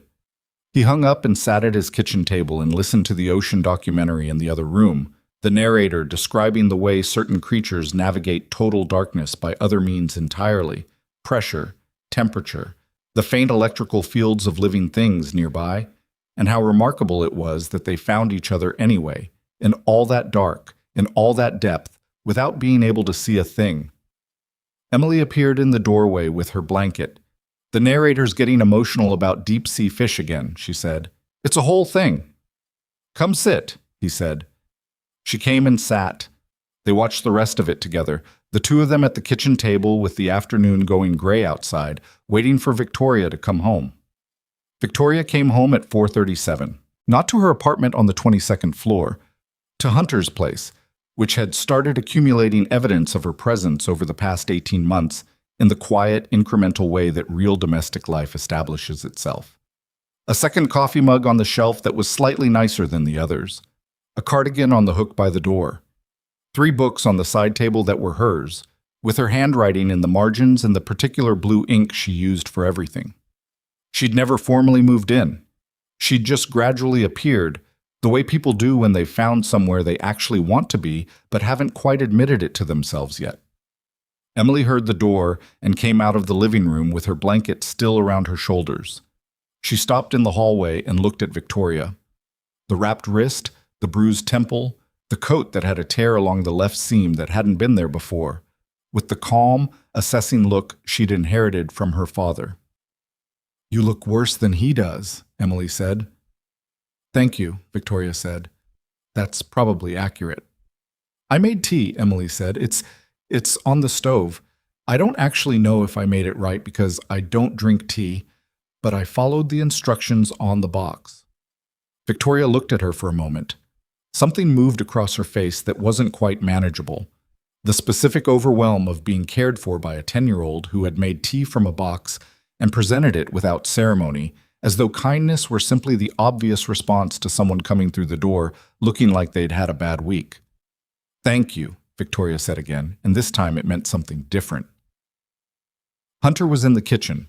He had the sling, the cut above his eye sealed now with a butterfly bandage, and he was standing at the stove with his good arm looking at the tea situation Emily had left him with. He turned when she came in. They didn't say anything for a moment. The kitchen held the 4:30 light and the smell of whatever Emily had microwaved earlier and the low sound of the documentary still running on the television in the other room, someone explaining the migration patterns of something deep and unreachable. "The board meeting," he said. "Done." "And?" "And nothing, it turned out." Crane made a face. "Nobody wanted to have the conversation I offered to have." She sat down at the kitchen table, the same table where he'd laid out the legal pad with its arrows and names and timelines, where they'd eaten noodles with Emily in the break room of Ashcroft Global while pretending to be employer and employee, where he'd sat at 3:42 in the morning eating a sandwich after the federal call and thinking about his daughter's ceiling fan. She sat at that table and put her wrapped wrist flat on the surface and looked at it. "I've been thinking about what I said in the warehouse." He poured the tea. It was a color that suggested Emily had left the bag in too long. He brought both mugs to the table and sat across from her. "Which part?" he said. "The part where I said I'd been treating our marriage like something to protect from the world." She looked up.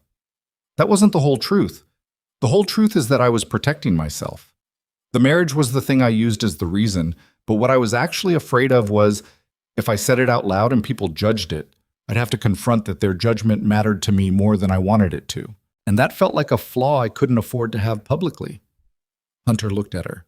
He wrapped both hands around his mug, careful with the shoulder. "You know what the actual flaw was? I have a feeling you're going to tell me. The flaw was thinking you had to be without flaws to deserve the position." He said it simply, not as a lecture, just as a thing he'd thought about for a while. "You've run that company for 3 years, and every decision you've made from the assumption that any visible imperfection would be used against you, and some of it would have been. But you spent so much energy managing how you looked that you sometimes forgot to just be in the thing." She held her mug.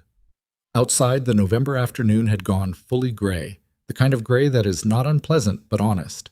The sky not performing anything, just being what it was. "When did you figure that out?" she asked. "Probably about 6 months in. I didn't say it because I was also doing the same thing. Telling myself the secrecy was tactical when what it actually was that I didn't want to push you into a decision you weren't ready to make." He looked at his mug. "I thought if I didn't pressure you, you'd get there on your own timeline. But what I was actually doing was deciding for you that you weren't ready yet, which is the same thing you were doing to me with information."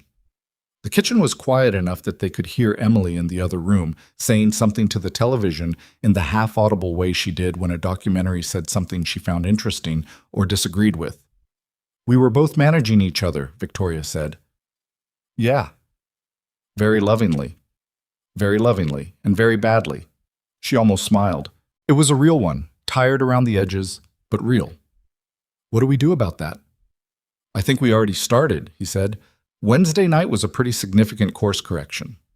Wednesday night was a disaster that worked out. Most course corrections are. She picked up her tea, found it strong enough to be slightly alarming, and drank it anyway because Emily had made it. Hunter watched her do this with an expression that was not quite a smile but occupied the same emotional territory, and for a moment they were just two people at a kitchen table with mediocre tea and real damage, and the specific relief of being on the other side of something that could have ended differently. Emily appeared in the doorway. The documentary ended, she said. There's another one, but it's about glaciers, and I'm not sure I'm in the mood for glaciers. She looked between them. Are you two doing the thing where you talk about important things quietly in the kitchen? Yes, Hunter said. Okay. She considered this. Can I sit in here anyway? I'll be quiet. I'm very good at being quiet. You're genuinely not, Hunter said. I'm situationally quiet. She came in and sat at the end of the table, pulling her blanket around herself. She looked at Victoria's wrist, and then at her father's sling, and then at the table, and the way she processed things she'd already decided not to make into a bigger moment than necessary. I told Mrs. Calloway you were dealing with a family situation, she said. That was technically true. It was, Victoria agreed. She's going to want to know what happened eventually. She's very curious. She asked me twice. What did you tell her?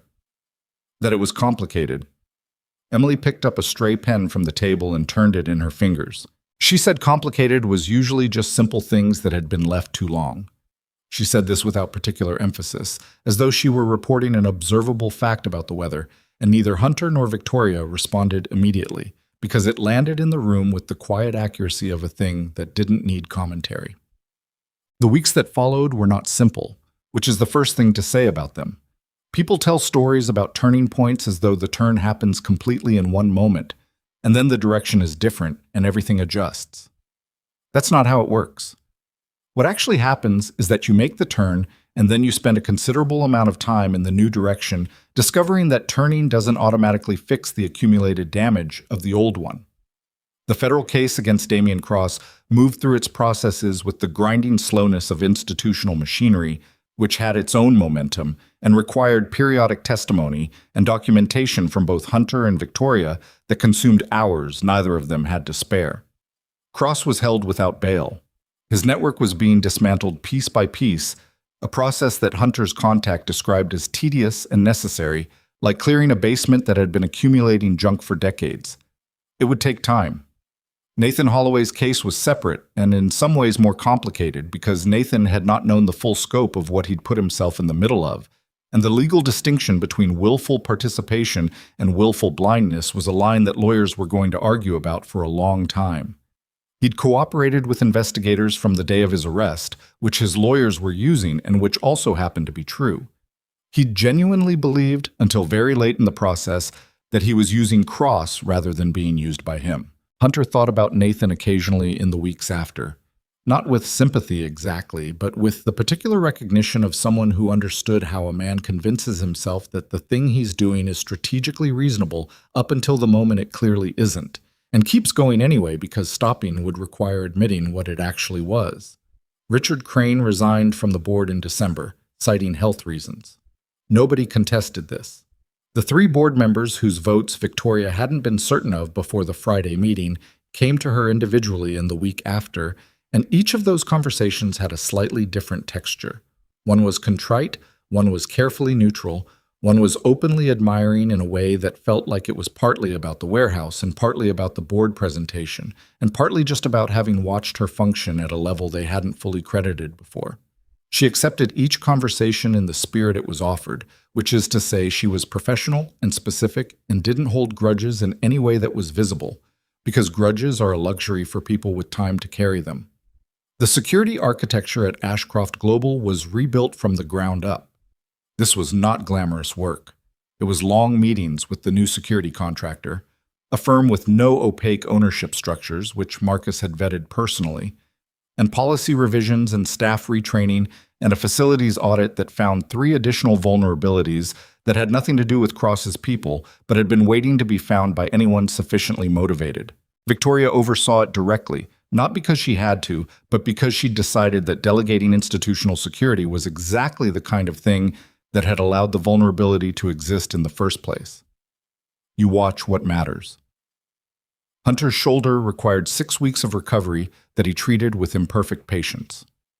He went to the physical therapy appointments, did most of the recommended exercises, skipped the ones that seemed like padding, and was cleared in 5.5 weeks with the note that he'd recovered faster than expected for his age, which he received with the expression of a man who had been told he'd recovered faster than expected for his age and had feelings about that specific phrase. He didn't go back to the night shift at Ashcroft Global. This wasn't a dramatic decision. It wasn't announced. It was simply that while he was recovering, the company's new crisis preparedness consultant, a role that Marcus had proposed to Victoria and Victoria had proposed to the board, needed someone. And the someone who made obvious sense was Hunter, and Hunter had looked at the job description and thought about it for 3 days and said yes. Not because it was prestigious, it paid well, but it wasn't a title that meant anything to anyone at a cocktail party, but because the work was real. Training staff on evacuation procedures, running security gap analyses, helping organizations understand where their assumptions were making them fragile.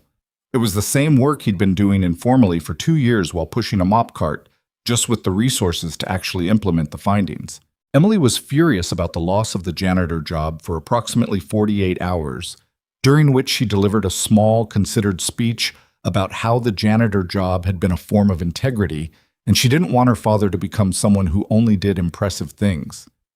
Hunter had listened to this speech in full before pointing out that the new job was arguably less impressive than the old one to most people, since facilities maintenance was visible in a way that crisis preparedness consulting was not, and also that integrity didn't live in a job title, it lived in how you did the work, and he intended to do the new work the same way he'd done the old one. Emily had considered this and said, "Okay, but I'm going to be watching." "I know," he said. "That's fine." The company gathering was in the second week of January, not the annual gala. That had a different weight now, and Victoria had made the decision not to hold it in the same format for at least another year. This was something smaller and more deliberate, an all-staff recognition event in the building's main ballroom, which had been the site of the original gala and which Victoria had chosen precisely because of that, because she believed in facing the rooms that held difficult memories rather than redecoring around them. 240 employees, every level of the company, not just executives, not just department heads. The facilities team, the maintenance staff, the front desk people, the IT support technicians, the kitchen staff who stocked the executive break rooms and were rarely seen by the executives whose break rooms they stocked. They were all there. And it was the first time in Ashcroft Global's history that an event of this kind had made that particular point structurally rather than rhetorically. Hunter wore the only suit he owned that still fit correctly after the shoulder recovery, which was a dark navy that Emily had inspected and approved with the air of someone exercising institutional authority. He'd resisted the suit initially, not out of false modesty, but out of genuine discomfort with occasions that required performances of significance. And it was Emily who'd said, with the precision she brought to things she felt strongly about, "Dad, sometimes showing up dressed for the thing is just how you respect the people who are going to be in the room. It's not about you." He'd put the suit on. He sat in the third row, not the front, next to Marcus, who was in his own version of a formal jacket, and who had spent the preceding week settling into the knowledge of Hunter and Victoria's marriage, with the gradual ease of a man who'd retrospectively restructured 18 months of observations and found that the new arrangement made everything make more sense. He hadn't said much about it. He'd made one comment, about 3 weeks after the warehouse, while they were reviewing security protocols in a conference room. "You know, there were at least 4 times in the past year I almost asked you directly if you two were involved, and I talked myself out of it every time." Hunter had said, "What stopped you?" And Marcus had said, "I figured if you wanted me to know, you'd tell me." They'd both sat with that for a moment, because it was exactly the reasonable, decent thing to do. And it was exactly the approach that had left Marcus operating with incomplete information in a situation where complete information would have mattered. "Next time," Hunter had said. "Next time," Marcus had agreed. Victoria spoke to the room the way she spoke to rooms, without apparent effort, with complete presence. She was not a person who performed warmth. The warmth was either there or it wasn't. And in this room, looking at 240 people who'd spent months in a building where something was wrong without any of them knowing exactly what it was there. She talked about the past year. She didn't sanitize it. The board conflicts, the security failures, the way institutional vulnerability starts not with dramatic sabotage, but with small, accumulated assumptions about who matters and who doesn't, which rooms to pay attention to and which to treat as infrastructure. She talked about what the company was going to do differently, and she spoke in specifics rather than intentions, because she'd noticed that the organizations with the worst cultures talked fluently about values while acting on a different set entirely, and she had no interest in being that organization. Then she said she had something personal to add. The room shifted slightly. Not discomfort, more attention, the quality of attention that assembles when a person in authority indicates they're about to say something that costs them something. "Some of you know pieces of what happened in November," she said. "The incident in the garage, the federal investigation, the arrests. Most of you have probably heard versions of events through the building's informal information network, which, I'll note, is significantly faster than our official communications channels, and something I'm choosing to interpret as evidence of a highly connected staff rather than a structural problem." A small laugh from the room. Real, not performed. "What you may not know, what I should have told you a long time ago, is that the person who went to that warehouse in November to prevent a much worse outcome was someone most of you have seen in this building for 2 years without knowing who he was to me." She paused, not for effect, but because she was choosing words that were going to be permanent. "His name is Hunter Hayes. Until recently, he worked the night shift here as a janitor. Before that, he served 12 years as a Navy SEAL. He is the finest person I have ever known, and he is my husband." The room was quiet for a moment. The specific quiet of people receiving information and deciding what to do with it. "I kept that private for 18 months because I was afraid of how it would be received," she continued. "I was afraid of the optics, a CEO and a janitor. And I thought I was protecting the company and protecting my position, but what I was actually doing was letting fear make a decision that should have been made by something else." She looked at the room. "I want to be honest about that, because the thing I'm asking of this company going forward, the actual structural change, not the policy language, is that we stop letting fear make the decisions that should be made by judgment and decency. That starts with me saying clearly, in this room, in front of all of you, I was wrong to hide it, and I'm not hiding anything anymore." Hunter sat in the third row and listened to his wife say this to 240 people, and he felt several things simultaneously, which was his honest experience of most significant moments. Not one clean emotion, but a complicated aggregate of them. He felt proud of her in a way that was almost inconvenient in its intensity. He felt the strange relief of a thing that had been held in too long finally not being held anymore. He felt, somewhere underneath those, the low-frequency grief of all the time that had gone differently than it could have, all the moments Emily had eaten her noodles in a break room pretending not to know the woman who loved her, all the months he'd mopped a corridor and been told to move his bucket and said nothing. He didn't perform any of this. He sat in his suit in the third row and watched Victoria at the front of the room. And Marcus, next to him, didn't say anything, which was exactly right. Then Victoria said, "Hunter, would you come up here?" He hadn't known she was going to do this. She had not warned him, which was going to be a conversation later, and she almost certainly knew it was going to be a conversation later and had made the decision anyway. He stood up. The walk from the third row to the front of the room was not long. 50 feet, maybe less, but it was the kind of distance that expands when 200 people are watching you cover it. He was aware of his suit. He was aware of the sling that he'd graduated out of 2 weeks ago, but whose absence had left him with a slightly modified way of carrying his left shoulder that probably read as something to anyone paying attention. He was aware of the cut above his eye, healed now to a thin scar that would fade over the next year. He reached the front. Victoria looked at him. He looked at her. She was holding a microphone and she held it out slightly in the universally understood gesture of offering someone a platform, and he took it because he understood that declining it in this room would be its own kind of statement, and not the one either of them wanted to make. He looked at the room for a moment. He was not a public speaker. He did not have prepared remarks. He had spent 2 years in this building being largely invisible by design, and the experience of 240 faces looking at him with something that appeared to be genuine attention was not entirely comfortable. He said, "I'm not going to say much. I'll say one thing." He paused. Every person who works in a building is part of how that building functions. Not some people. All of them. I've been on both ends of what that means. The end where you're the person people step around, and the end where you're the person people stand for. Neither end defines you. He glanced at Victoria, then back at the room. What defines you is what you do when nobody's looking, in the rooms that don't have an audience. Most of the people in this building do their best work in exactly those rooms. I've watched you do it for 2 years. He handed the microphone back. That's all I've got. The applause started in the middle of the room and spread.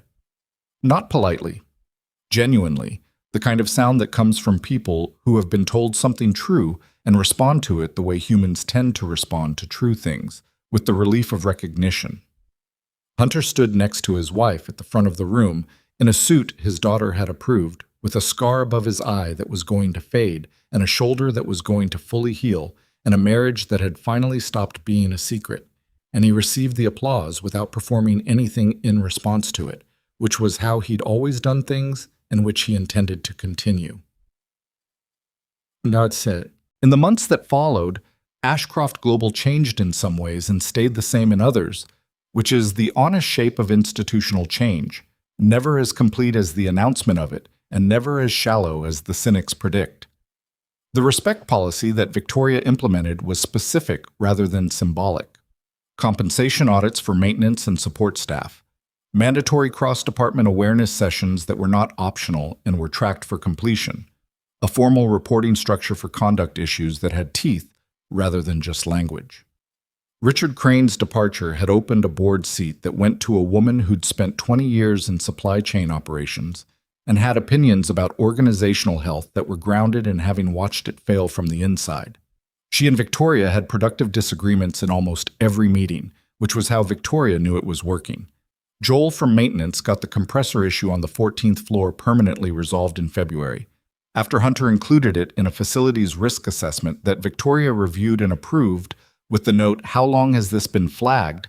written in her blue ink in the margin. Nathan Holloway pled guilty to a reduced charge in March.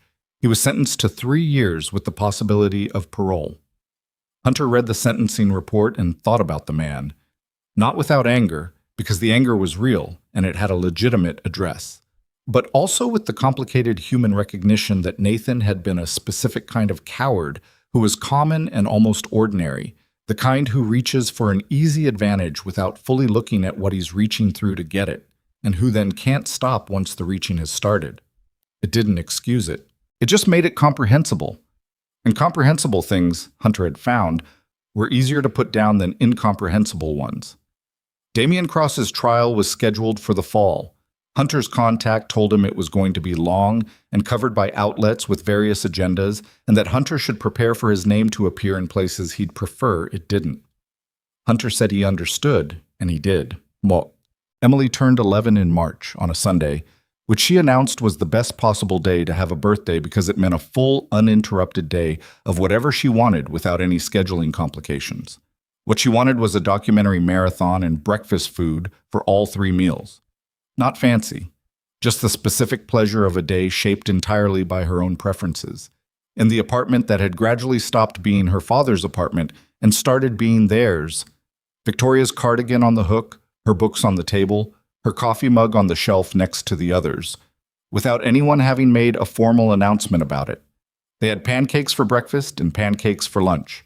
And for dinner, Emily conceded to the addition of eggs, and they watched 3 documentaries. The ocean one that Emily knew almost by heart, one about bird migration that Hunter found more interesting than he'd expected, and one about urban infrastructure that Victoria had suggested and that Emily had agreed to with the negotiating air of someone conceding a point to maintain a coalition. At some point during the third documentary, Emily fell asleep on the couch with her blanket, which was the same blanket she'd had for 4 years and which had been washed so many times it was a different weight than it had originally been, softer, broken in the way things get when they've been used by someone who needed them. Hunter covered her more fully with the blanket. Victoria turned the volume down. They sat on either side of her, the three of them on the couch in the apartment light, the city doing its quiet Sunday night things outside, and watched urban engineers explain the complexity of systems that work so well. People forget they exist. She told me something last week, Victoria said, quietly enough not to wake Emily. What? She said she'd decided to stop calling me Victoria in public. She paused. She said it felt weird now and she wanted to just not do it anymore. She didn't ask permission, she just told me. Hunter looked at his daughter's sleeping face. The documentary light shifted across the room. What did you say? I said okay. Victoria's voice had the particular texture of controlled emotion, the sound of someone who is not going to cry but has made a considered decision about it. I said okay, and then I went into the bathroom for about 2 minutes. He understood. He didn't try to do anything with it, just let it be what it was. There are things you can build deliberately, plans, structures, defenses, the careful architecture of a life designed to be safe from specific threats. Hunter had spent years building those things, and he was good at it. He did not regret the skills or the years that had built them, but the things that actually held, the things that turned out to matter in the way that permanent things matter, none of them had been built deliberately. They'd accumulated. An 11-year-old choosing to stop using a formal name because it felt weird now. A mug on a shelf that hadn't been moved in months. A cardigan on a hook. A blue pen in a margin. The specific and ordinary evidence of 2 lives that had moved toward each other over 18 months of fear and stubbornness and imperfect love and had arrived, not at a destination exactly, but at the condition of no longer moving away.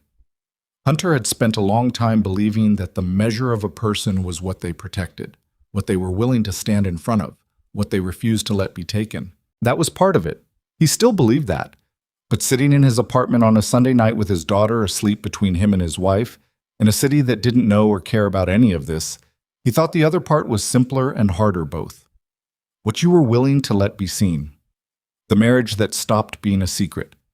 The name said plainly in a boardroom full of people waiting to judge it. The truth told in a warehouse at midnight because the time for managing the truth had run out.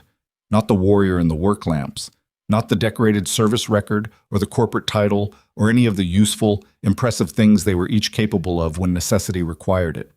Just this, the couch and the blanket and the documentary and the city outside and the person next to you who knows the specific shape of your stubbornness and your fear and everything you've gotten wrong and is there anyway.